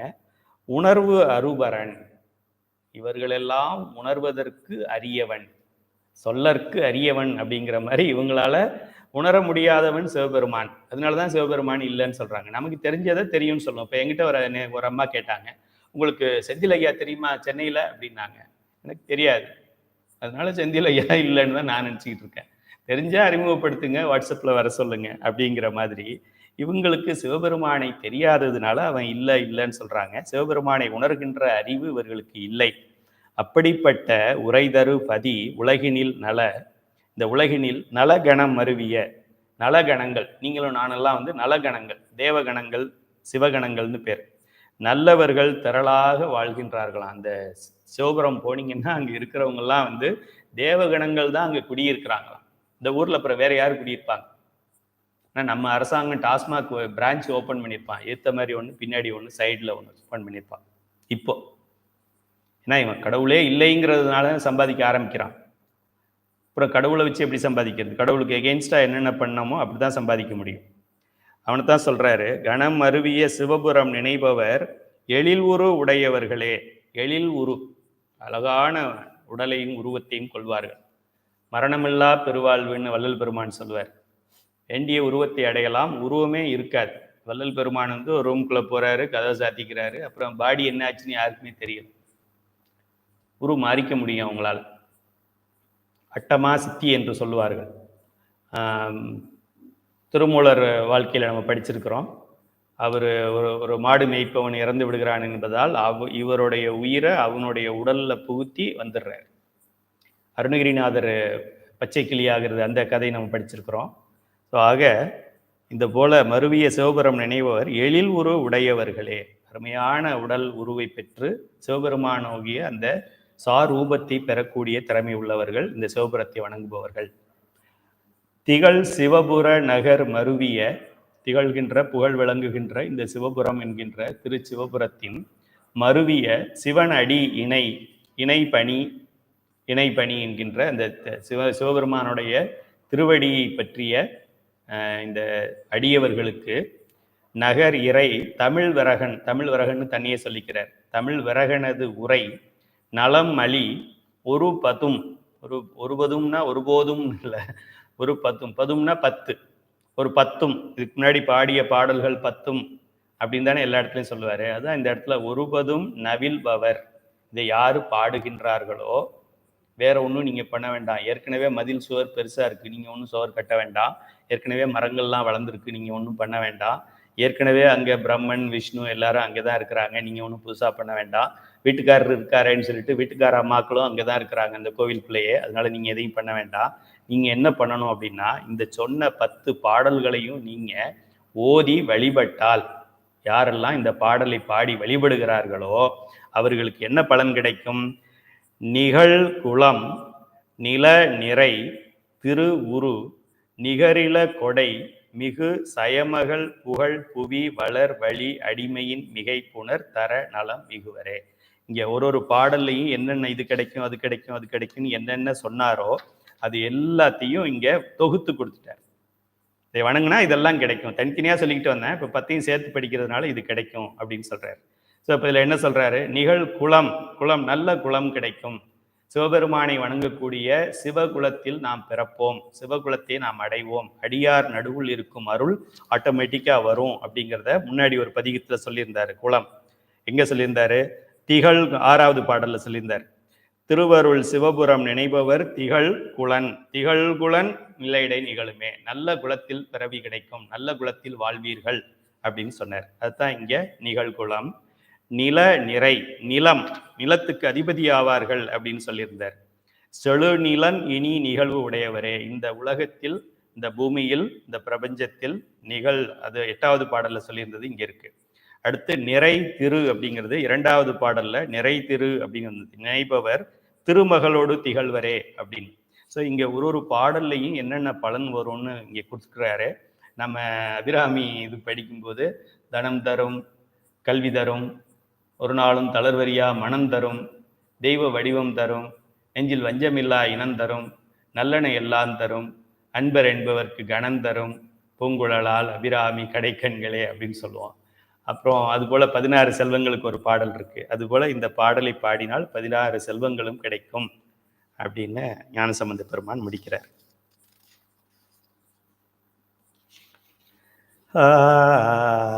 புவம் வழி கணல் புனல் புவிகளை உரை மறை திரிகுணம் அமர் நெறி திவமளி தரு சுரர் முதலியர் திகழ் தரும் உயிரவை அவைதம பவம் அழிதொழிலது நினைவொடு பது மணல் மலரது மருவிய சிவனது சிவபுரம் நினைபவர் செழுநிலன் இனி நிலை பெறுவரே.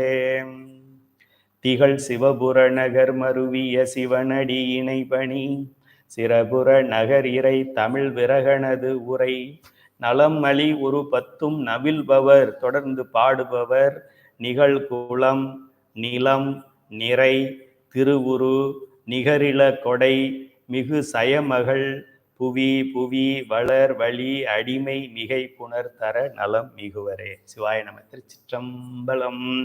தென்னாடுடைய சிவனே போற்றி, எந்நாட்டவர்க்கும் இறைவா போற்றி. சிங்காரவல்லி உடனுரை சிவபுரநாதர் திருவடிகள் போற்றி போற்றி. சிவபுரத்தை கூடிய விரைவில் நாம் தரிசிக்க வேண்டும் என்று வணங்கிக் கொள்வோம். எவ்வளோ பெரிய பெருமை வாய்ந்த ஒரு இது பாருங்க. எல்லாமே நமக்கு கிடைக்கும். அது மற்ற பாடல்கள் மாதிரி இடது கண்ணு கிடைக்கும், வலது கண்ணு கிடைக்கும், பார்வை கிடைக்கும், சொறி போகும், தோல் புண்ணு போகும், அப்படியெல்லாம் கிடையாது. எல்லாம் கிடைக்கும். கல்வி வரைக்கும் கண்ணால புத்தகத்துல பார்த்தது கேட்டதை ஓரளவு கொஞ்சம் மனதில் நிறுத்தி விட்டு நாம் இந்த வகுப்பை நிறைவு செய்யலாம். கொஞ்சம் பெருமானை பற்றி கொஞ்சம் இந்த பதிகத்தில் நாம் எப்படி பார்த்தோமோ அதை ஓரளவு நம்ம உள்ளே உணரலாம். நான் சொல்கிற இந்த மெத்தடை இப்போ ஃபாலோ பண்ணுங்கள். குறுகிய நேரம். இதுக்கப்புறம் இதையே நீங்கள் கொஞ்சம் எலாபரேட் பண்ணி ஸ்லோ மோஷனில் அப்புறம் பண்ணி பாருங்கள். எப்போ அனுஷ்டானம் வாங்கினவங்களுக்கு நான் சொல்ல வேண்டாம். அனுஷ்டானம் வாங்கினவங்களுக்கு சுத்தி முறைகள் இருக்கும். அந்த சுத்திகளெல்லாம் நம்ம செய்து கொள்வோம். நம்ம இருக்கின்ற இடம் ரொம்ப ஃபிசிக்கலாக நல்லா நேராக உட்காந்துக்குங்க. சேரில் உட்காந்துருந்தா காலை தரையில் ஃப்ளாட்டாக வச்சுக்கோங்க. எப்படி வச்சுக்கிறது அப்படியெல்லாம் இல்லாமல் ஃப்ளாட்டாக முழு பாதமும் தரையில் படுற மாதிரி. வீட்டுக்குள்ளேயே யாராவது செருப்பு போடுறவங்க இருந்தீங்கன்னா செப்பலை கழட்டி போட்டு தரையில் அந்த பூமியில் உங்களுடைய மார்பிளில் உங்கள் கால் படுற மாதிரி ஃப்ளாட்டாக கால் வச்சு உட்காந்துங்க. 90 டிகிரியில் ஃப்ளாட்டாக கம்ஃபர்டபுளாக சேரில் உட்காருங்க. ஈஸி சேரில் எப்படி இல்லாமல் என்று சொல்லுவார்கள். இந்த ஸ்பைன் என்ற இந்த முதுகெலும்பு நேராக இருக்கணும். அங்கேருந்து ஒரு கோடு போட்டால் கொத்தனார் எது போட்டு பார்ப்பாரு, அது மாதிரி நேராக இருக்கணும். அப்படி உட்கார்றதுக்கு நம்ம ஆசனத்தில் உட்காந்தோம்னா கரெக்டாக இருக்கும். இல்லை சேரில் தான் உட்காந்துருக்கோம், வேறு இதுலேயே உட்காந்துருக்கோம், சோஃபாவில் உட்காந்துருக்கோம் அப்படின்னா ஓரளவு அதுக்கு அட்ஜஸ்ட் பண்ணி உட்காந்துக்குங்க. முதல்ல நம்மளுடைய சுத்திகள் செய்ய வேண்டும். உடல் சுத்தி செய்யணும், மன சுத்தி செய்யணும். எல்லா சுத்தியும் செய்வதற்கு வழி நாடி சுத்தி. நாடி சுத்தியை செஞ்சால் எல்லா சுத்தியும் ஆட்டோமேட்டிக்காக நடந்துடும். நாடி என்கின்றது நம்மளுடைய பிராணன், வாயு, மூச்சு இழுத்தல் விடுதல். அதை எப்படி செய்யணும் அப்படின்னு சொல்லி பெரியவர்கள் நமக்கு சொல்லி கொடுத்துருக்குறாங்க. 1:4:2. ஒரு மடங்கு தூரம் எவ்வளோ நேரத்துக்கு நம்ம இழுக்கிறோமோ அதுபோல் 4 மடங்கு நேரத்துக்கு ஹோல்டு பண்ணணும். இதை போல் அந்த 2 மடங்கு நேரத்துக்கு வெளியில் விடணும். ஆக இழு, நிறுத்து, விடு. இன், ஹோல்டு, அவுட். அது ரொம்ப ஈஸியாக இருக்குது. இன், ஹோல்டு, அவுட். இன் ஒரு 4 செகண்ட்ஸுக்கு இன் பண்ணோம் அப்படின்னா ஹோல்டு அதில் 4 டைம்ஸ், 4 × 4 16 செகண்ட்ஸ், 16 கவுண்ட் வர வரைக்கும் ஹோல்டு பண்ணணும். வெளியில் விடுறது அப்படின்னு உடனே விட்டுறக்கூடாது. 8 கவுண்ட்ஸ் வர்ற வரைக்கும் விட்டுக்கிட்டே இருக்கணும். அதுக்கேற்ற மாதிரி விடணும். இப்போ 1ஆம் தேதி சம்பளம் வந்துருச்சு அப்படின்னா 1ஆம் தேதியே எல்லாம் செலவு பண்ணிடுறோமா? அப்படியே லைட்டாக 30ஆம் தேதி வரைக்கும் ஓடுற மாதிரியாவது நம்ம அம்மா அப்படிதான் பார்த்து செலவு பண்ணுவாங்க. அம்மா 10 நாள்லேயே தீர்த்துட்டு அப்புறமா சோறு இல்லைன்னு சொல்ல மாட்டாங்க. அதுபோல் நம்ம இந்த 8 கவுண்ட் வர்ற அளவுக்கு விடணுங்கிறதுனால கொஞ்சம் கொஞ்சமாக விடணும். இதுதான் கஷ்டம். 16 செகண்டு பிடிச்சிக்கிறது ஈஸி, 8 செகண்டு விடுறது எப்படி? வெளியில் போகிறத எப்படி கண்ட்ரோல் பண்ணுறது? உள்ளே வர்றதை வேணா மெதுவாக இழுப்பா, மெதுவாக இழுத்துக்கிட்டு இருக்கலாம். வெளியில் மெதுவாக இழுப்பானா எப்படி விடுறது? அதுதான் நமக்கு முத்தியை தரக்கூடிய கலை. சுத்தியை தரும், முத்தியை தரும். இதுக்கு பேர் நாடி என்ற பிராண சுத்தி என்று சொல்வார்கள். நாடியை சுத்தப்படுத்துதல். இதை தொடர்ந்து பயிற்சி செஞ்சோம் அப்படின்னா வியாதியே இருக்காது. நமக்கு எந்த வியாதியும் வராது. கோல்டு காஃப்லாம் ஒரே நாளில் சரியாயிடும். அனுஷ்டானம் அதுக்கு தான் பண்ணணும். அதுக்கு அட்லீஸ்ட் சமயதிக்கை வாங்கணும். சமயதிக்கையில் இருக்கிற அனுஷ்டானத்தை பண்ணாலே வியாதி வராது. ஏன்னா பேலன்ஸ் ஆகிக்கிட்டே இருக்கும் உடல். அதனால ஸோ நம்ம என்ன பண்ணுறோம், நான் இப்போ இன் அப்படின்னு சொல்கிறேன். சும்மா ஒரே ஒரு டெமோக்காக ஒரு 3 டைம்ஸ் மட்டும் நம்ம பண்ணுவோம். ஸோ ஸோ இன் அப்படின்னு நான் சொல்லிட்டு கவுண்ட் பண்ணேன் 1 2 3 4 என்று. இடது பக்க நாஸ்டில், வலது நாஸ்டில் க்ளோஸ் பண்ணிக்கிட்டு இடது பக்க நாஸ்டில் இந்த விரலை மேலே வச்சுக்கலாம், இந்த 2 விரலை உள்ள மடக்கி வச்சுக்கலாம். ஒரு ஆசிரியரும் ஒரு மாதிரி சொல்லி தருவாங்க, எங்கே வேணாலும் பண்ணிக்கலாம். ஸோ வலது பக்கத்தை க்ளோஸ் பண்ணிவிட்டு இடது பக்கம் வழியாக இன் பண்ணுறோம். அப்புறம் இடது பக்கத்தை இந்த விரலால் இப்படி வந்து க்ளோஸ் பண்ணிடும். இது க்ளோஸ் பண்ணுறது ஹோல்டு அப்படின்னு நான் சொல்லுவேன். க்ளோஸ் பண்ணி 16 கவுண்ட் வரைக்கும் ஹோல்டுலேயே வச்சுருக்கணும். அது கூட ஈஸி தான். அதுக்கு அடுத்ததாக அவுட் அப்படின்னு நான் சொல்லுவேன். 1 2 3 4 5 6 7 8ன்னு வலது பக்கத்தில் விடணும். லெஃப்டில் இழுக்கும்போது வலதில் ரைட்டில் விடணும், ரைட்டில் இழுத்ததை லெஃப்டில் விடணும். அதுதான் இந்த முறை. ஸோ வலது பக்கத்தில் நம்ம விடுறோம். 8 கவுண்ட்ஸ் 1 2 3 4 5 6 7 8ன்னு சொல்கிற வரைக்கும் விட்டுக்கிட்டே இருக்கணும். போயிடுச்சுங்கய்யா அப்படின்ட்டு திரும்ப இழுத்துடக்கூடாது. முதல்ல அப்படிதான் இருக்கும், அப்புறம் போக போக சரியாயிடும். நமக்கே தெரியும் லங்ஸ்ல இன்னும் எவ்வளோ இடம் இருக்குது, இன்னும் எவ்வளோ காற்று உள்ளே இருக்குது, இன்னும் எவ்வளோ அனுப்பியிருக்கிறோம், இன்னும் ஒரு 4 கவுண்ட் வரைக்கும் இது தாங்கணுமே, தாங்குமா, இதெல்லாம் வந்துடும் பயிற்சியில். இந்த அளவுக்கு நம்ம மனசு ஒன்றிடுச்சுன்னா இதுதான் யோகான்னு பேர். யோக முறை என்று சொல்வது இதுதான். நம்மளுடைய மனதையும் நம்மளுடைய மூச்சையும் ஒன்றாக இணைத்து விட்டோம். மூச்சும் மனசும் ஒன்றா வேலை செஞ்சுக்கிட்டு இருக்கும், மூச்சும் உடலும் ஒன்றா வேலை செஞ்சுக்கிட்டு இருக்கும், அப்புறம் உடலும் உயிரும் ஒன்றா வேலை செய்யும், அப்புறம் உயிரும் சிவனும் ஒன்றா வேலை செய்யும். ஒன்னோட ஒன்று சேருவதற்கு பேர் தான் யோகம் என்று பெயர். ஓகே, ஸோ அதுக்கப்புறம் அந்த வலதுலேருந்து 4 டைம்ஸுக்கு இழுக்கணும். இன்ஹேல் பண்ணுறது ஃபாஸ்ட்டாக பண்ணுறோம், ஹோல்டு பண்ணுறோம், எக்ஸேல் பண்ணுறோம். அது மாதிரி செய்யணும். சும்மா டெமோ மட்டும் நான் பண்ணி காமிக்கிறேன். ஒரு முறை பண்ணுவோம், நேரம் கம்மியாகிக்கிட்டே போகுது. விளக்க ஒரு முறை மட்டும் நம்ம பண்ணுவோம். ஓகே, நாடி சுத்தி. வலது ரைட் சைடு நாஸ்ட்ரில் க்ளோஸ் பண்ணிக்கோங்க. வலது பக்கத்தில் இருக்கிற இந்த மூக்கை ஒரு விரலால் அமுக்கி பிடிச்சி இது உள்ள காற்று போகாத அளவுக்கு இது ஃபுல்லாக அடைச்சிடறோம். இப்போ நம்ம காற்று இழுக்கிறதெல்லாம் லெஃப்ட் சைடில் மட்டும்தான் இழுக்க போகிறோம். Okay, start. இன் 1 2 3 4. அப்படின்னா என்ன, கொஞ்சம் வேகமாக இழுத்துறணும். வயிறு ஃபுல் ஆகிற அளவுக்கு, லங்ஸ் ஃபுல் ஆகிற அளவுக்கு, அடி வயிறில் இந்த தொப்புள் என்று சொல்லக்கூடிய நாசியில் வயிறு வெளியில் முட்டுற அளவுக்கு இழுக்கணும். கொஞ்சம் வயிறு நிறைய சாப்பிட்டா கொஞ்சம் வெளியில் வருது இல்லையா, அது போல் வெளியில் வர்ற அளவுக்கு காற்றை இழுத்துருக்கணும். இந்த 1 2 3 4 சொல்கிறதுக்குள்ளேயுமே இழுத்துருக்கணும். ஐயா இப்போ தான் கொஞ்சம் இழுத்துருக்கேன் அப்படின்னு சொல்லக்கூடாது. ஆரம்பத்தில் அப்படி இருக்கும், போக போக ப்ராக்டிஸ் ஆகிடும். இன்னும் நமக்கு ஃபுல்லாகலைன்னா திரும்ப விட்டுட்டு திரும்ப ஒரு தடவை அப்படி இழுத்துக்கணும்.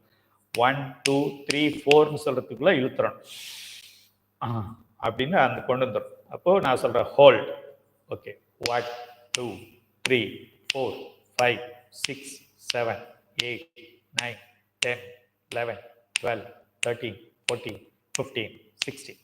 ஹோல்டு முடிஞ்சிடுச்சு. அப்புறம் அவுட், எக்ஸேல்னு சொல்லுவோம், வெளிவிடுதல், எக்ஸேல். இது வடமொழியில் வேறு பேர்கள்லாம் இருக்குது, நமக்கு குழப்பம் அது. ரேசகம், கும்பகம்னு சொல்லுவோம் அதை.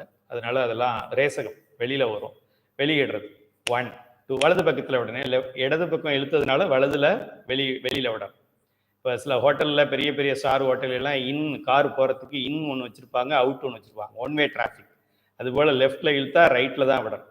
ரைட்டில் 8 கவுண்ட் வரைக்கும் விடணும், மெதுவாக விடணும். 1 2 இழுக்கிறது வேகமாக இழுக்கணும், விடுறது மெதுவாக விடணும். 8 கவுண்ட். ஓகே, 1 2 3 4 5 6 7 8 அப்படியே முடிஞ்சிருச்சு. அப்படியே உள்ள அந்த விட நம்ம வயிறை உள்ளே இழுக்கணும். உள்ளே இழுத்து பேக் எம்டி பண்ணுறோம்ல, காலையில் பேஸ்ட் எடுக்கும்போது எப்படி தள்ளுறோமோ அது மாதிரி இருக்கிற காற்றெல்லாம் வெளியில் தள்ளணும். அப்படி தள்ளி எம்டி ஆக்குனா தான் அடுத்து நடக்கிறது ஃபாஸ்ட்டாக நடக்கும். அப்படி பண்ணிவிட்டு திரும்ப இன், திரும்ப அதே இதில் இன் பண்ணுறோம். 1 2 3 4 ஹோல்ட். 1 2 3 4 5 6 7 8 9 10 11 12 13 14 15 16. அவுட். 1 2 3 4 5 6ன்னு காற்று வெளியில் விட்டுக்கிட்டே இருக்கானா. 6 7 8 8க்குள்ளே விட்டுறணும். சும்மா 9 10 11 12 இது விட்டுக்கிட்டே இருக்கக்கூடாது. 8க்கு முன்னாடியும் விட்டுறக்கூடாது, 8க்கு அப்புறமும் விடக்கூடாது. கரெக்டாக 8 முடியும் போது ஸ்டமக் எம்டி ஆகிடும். அது கொஞ்ச நாள் பயிற்சியில் வந்துடும். ஸோ இது போல் ஒரு அட்லீஸ்ட் ஒரு 3 டைம்ஸ் இல்லைனா 9 டைம்ஸ் இல்லைனா 21 டைம்ஸ் அப்படி பண்ணலாம். ஆரம்ப நிலை மாணவர்கள். கொஞ்சம் அட்வான்ஸ் ஸ்டேஜுக்கு வரும்போது ஹோல்டு இங்கே பண்ணும்போது, இப்போ நம்ம என்ன சொல்கிறோம், காற்றை வெளியில் விடாமல் பண்ணுறோம். காற்றை வெளியில் விடாமல் பண்ணும்போது நம்மளுடைய ஏனஸ் என்று சொல்லக்கூடிய மலம் கழிக்கின்ற மலவாய் வழியாக நம்ம திருக்கையாமல் காற்று லீக் ஆகிடும். அதை நம்ம இறுக்கி பிடிச்சிடறோம். எப்படி ஓப்பன் ஆகாது. ஓப்பனாக இப்படி இருக்காது, ஓப்பன் அது க்ளோஸில் தான் இருக்கும். க்ளோஸை வந்து நல்லா சீல் போடுற மாதிரி டைட் பண்ணும். ஹோல்ட் அப்படின்னா ஒன்று இங்கேயும் லாக், கீழேயும் லாக் பண்ணும். அப்போ தான் முழு பலனை அடைய முடியும். அப்போ ஃபாஸ்ட்டாக வந்துடும். இதை சாதாரண வகுப்பில் சாதாரண ஆசிரியர்கள் சொல்லித்தர மாட்டாங்க, சொல்லித்தரக்கூடாது. இது கொஞ்சம் அட்வான்ஸாக வரும்போது தெரிஞ்சுக்கணும். ஒன்றும் இல்லை, இறுக்கி பிடிக்கணும். இறுக்கி நம்ம சும்மாவே இப்படி இறுக்கி இறுக்கி பிடிச்சிக்கிட்டு இருந்தோம் அப்படின்னாக்கா ஒரு டீ சாப்பிட்ட அளவுக்கு நமக்கு தெம்பு வந்துடும். குதிரையெல்லாம் பின்பக்கம் பார்த்தீங்கன்னா அது இப்படி பண்ணிக்கிட்டே இருக்கும். அடிக்கடி இப்படி பண்ணும். அடிக்கடி இப்படி பண்ணுறதுனால தான் அது எனர்ஜெட்டிக்காக இருக்குது. அதுபோல் நம்மளும் கொஞ்சம் டல்லாக இருக்குது, இன்னும் தூங்கக்கூடாது, இன்னும் கொஞ்சம் டயர்டாக இருக்குது, டீயும் இல்லை அப்படின்னாக்க கொஞ்சம் இறுக்கி ஒரு 10 டைம்ஸ் இறுக்கி பிடிச்சி ரிலீஸ் பண்ணோம்னாக்க நமக்கு எனர்ஜெட்டிக் ஆகிடும். சக்தி மேலே ஏறும், வேற ஒன்றும் இல்லை. மூலாதாரத்துலேருந்து மேலே ஏற ஆரம்பிக்கும். இதை நம்ம முடிச்சிடறோம். அதுக்கப்புறம் நம்மளுடைய மனதை அமைதிப்படுத்துவதற்கும் பெருமான் அருளை பெறுவதற்கும் நாம் இந்த 5 மந்திரத்தை ஓத வேண்டும். ஓம் நம சிவாய என்று ஓதுபவர்கள் ஓம் நம சிவாயன்னு சொல்லலாம். வெறும் நம சிவாய வெறும் நம சிவாய சொல்லிக்கங்க. வேற சிவாய நம மந்திரம் உடையவர்கள் அதையே கூட நீங்கள் சொல்லலாம். இப்போ நான் பொதுவாக ஓம் நம சிவாய சொல்கிறேன். ஆரம்ப நிலை மாணவர்கள் பொதுவானது, யார் வேணாலும் இதை பயன்படுத்தலாம். இது தீக்கை வாங்கியிருக்கணும்னு அவசியம் கிடையாது. ஓம் நம சிவாய சொல்கிறதுக்கும் நம சிவாயுக்கு கூட தீக்கை வாங்கணும்னு அவசியம் இல்லை. ஓம் நம சிவாய சொல்லுவோம். ஓம் நம சிவாய, ஓம் நம சிவாய, ஓம் நம சிவாய.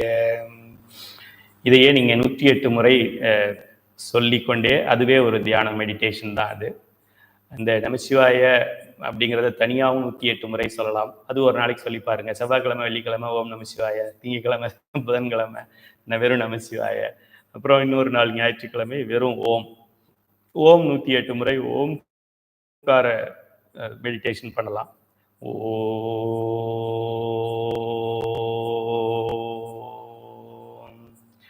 அதுபோல 108 முறை பண்ணணும் அப்படின்னா 109வது முறை உங்கள் உள்ளுக்குள்ளேயே ஓம் கேட்குறத நீங்கள் உணரலாம். ஓம் என்பது ஆ உ இம் என்ற 3 சத்தத்தின் சேர்வு கோர்ப்பு தான் அது. ஆ என்பது படைத்தலையும் பிரம்மாவையும், உ என்பது விஷ்ணுவையும், அடுத்தது இம் என்பது மறைத்தல் சக்தியை செய்யக்கூடிய மகேஸ்வரம் என்று சொல்லக்கூடிய மகேஸ்வரத்தை குறிக்கக்கூடிய இம். படைத்தல், காத்தல், ஒடுக்குதல், அதைத்தான் ஆ உ இம் அப்படிங்கிறது அது உள்ளதான் இருக்கு. அதனால தான் ஓம்காரம்ங்கிறது இந்த ஐந்தொழில் நடக்கின்ற இடமாக இருக்கின்றது. அதனால இந்த பிரபஞ்சம் இந்த ஓம்குள்ள இயங்குகிறது. ஓம் ஆல இயங்குகிறது. இயங்கி முடிக்கும் போதும் ஓம்ல முடிக்கும், ஆரம்பிச்சதும் ஓம்ல முடியும். இதெல்லாம் ரொம்ப சிம்பிளான முறைகள். சைவ சித்தாந்தம் படிச்சிங்கன்னா ஈஸியாக தெரிஞ்சுக்கலாம். ஆக இந்த அளவில் நாம் இந்த ப்ரிப்பரேஷன் தான் இது வரைக்கும் நம்ம பண்ணினது. இப்போ பெருமானை நாம் மனதிற்குள் கொண்டு வருவோம். நான் சும்மா இந்த ஒரு கமெண்ட்ரி மாதிரி கொடுக்குறேன். கொஞ்ச நேரம் அதை கேட்டு உணர்ந்து பார்க்கலாம். ஒரு பதிகத்திலையும் வேற மாதிரி கொடுக்கப்பட்டிருக்கும், வர்ணிச்சிருப்பாங்க. இதில் நான் சொல்றதை நீங்கள் மனதை பெருமானை நீங்கள் நினைத்து கொள்ளுங்கள். இதுலேயே நம்ம தூளம், சூக்குமம், அதிசூக்குமம் அப்படிலாம் முறைகள் இருக்கு. தூளம் என்பது பெருமான் அங்கே முன்னாடி நிற்கிறாரு, அவரை நான் பார்க்குறேன், அவர் காதில் தோடு போட்டிருக்காரு, தலையில் கங்கி வச்சிருக்காரு அப்படின்னு பார்க்குறது. இன்னொன்று நம்ம உடம்பே நம்ம தான் சிவபெருமானுடைய, அவருடைய உடல் அப்படியே நம்ம உடல், நம்ம தலையில் கங்கை இருக்கு அப்படின்னு அப்படி நினச்சி பார்க்குறது. அதுக்கு மேலே நம்மளுடைய இந்த இதய தாமரையில் பெருமான் இருக்கிறாரு அப்படின்னு திரும்ப அவரு இருக்கிறாரு, ஆனால் இங்கே இருக்கிறாரு, உள்ளே இருக்கிறாரு அப்படின்னு பார்க்குறது. அப்புறம் அந்த தாமரையிலேருந்து அப்படியே அவர் சுருங்கி நம்ம உயிருக்குள்ளே உட்காந்துருக்கிறாரு, உயிர் இருக்கு, உயிருக்குள்ளே அவர் இருக்கிறாரு. அப்புறம் எனக்கு உயிர் இல்லை, சமாதின்னு சொல்லுவோம் அந்த நிலையை. அந்த நிலையில் நம்ம அரை மணி நேரத்தை அடையலாம். அது ஒன்றும் பெரிய கஷ்டமான வேலை கிடையாது. அதெல்லாம் பயிற்சி செஞ்சோன்னா ஈஸியாக வரும். அந்த நிலையில் நாம் இப்போதைக்கு இந்த பெருமானை பற்றி இப்போ நம்ம சிந்தித்த கருத்துக்களை நான் 1 by 1 சொல்கிறேன். நீங்கள் அதை மனதில் நினைச்சு கொள்ளுங்க.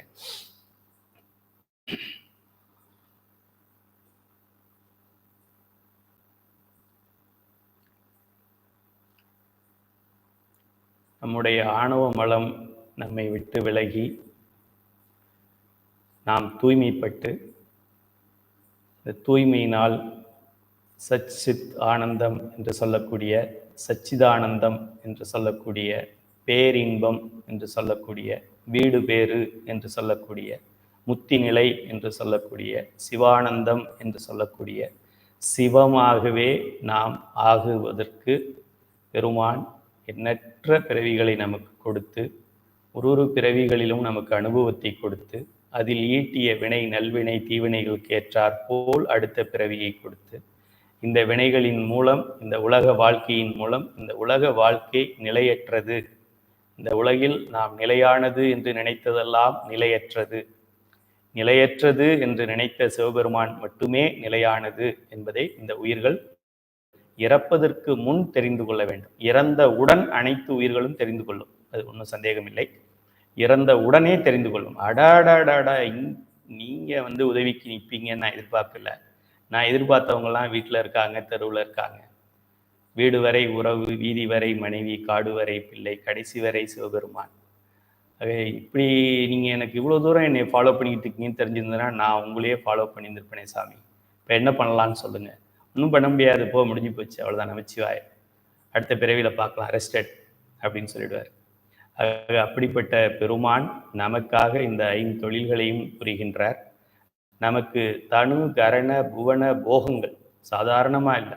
ஒரு திருமணத்திற்கு ஒரு பெண்ணை திருமணம் செய்து கொடுக்கும்போது அவளுக்கு வேண்டிய பாத்திரங்கள், பண்டங்கள், அவளுக்கு கை செலவுக்கு பணம், அவளுக்கு சொத்து பத்துக்கள் இதெல்லாம் கொடுத்து கூடவே துணைக்கு அவளுடைய தோழியையும் ஒரு வாரம் இருக்க சொல்லி அனுப்பி வைக்கிற மாதிரி பெருமான் இந்த உயிர்கள் உய்ய வேண்டும் என்பதற்காக இந்த தனு என்று சொல்லக்கூடிய இந்த உடலையும், கரணங்கள் என்று சொல்லக்கூடிய இந்த உடல் கருவிகளையும், வெறும் உடலை பிள்ளையார் பிடிச்சி வச்ச மாதிரி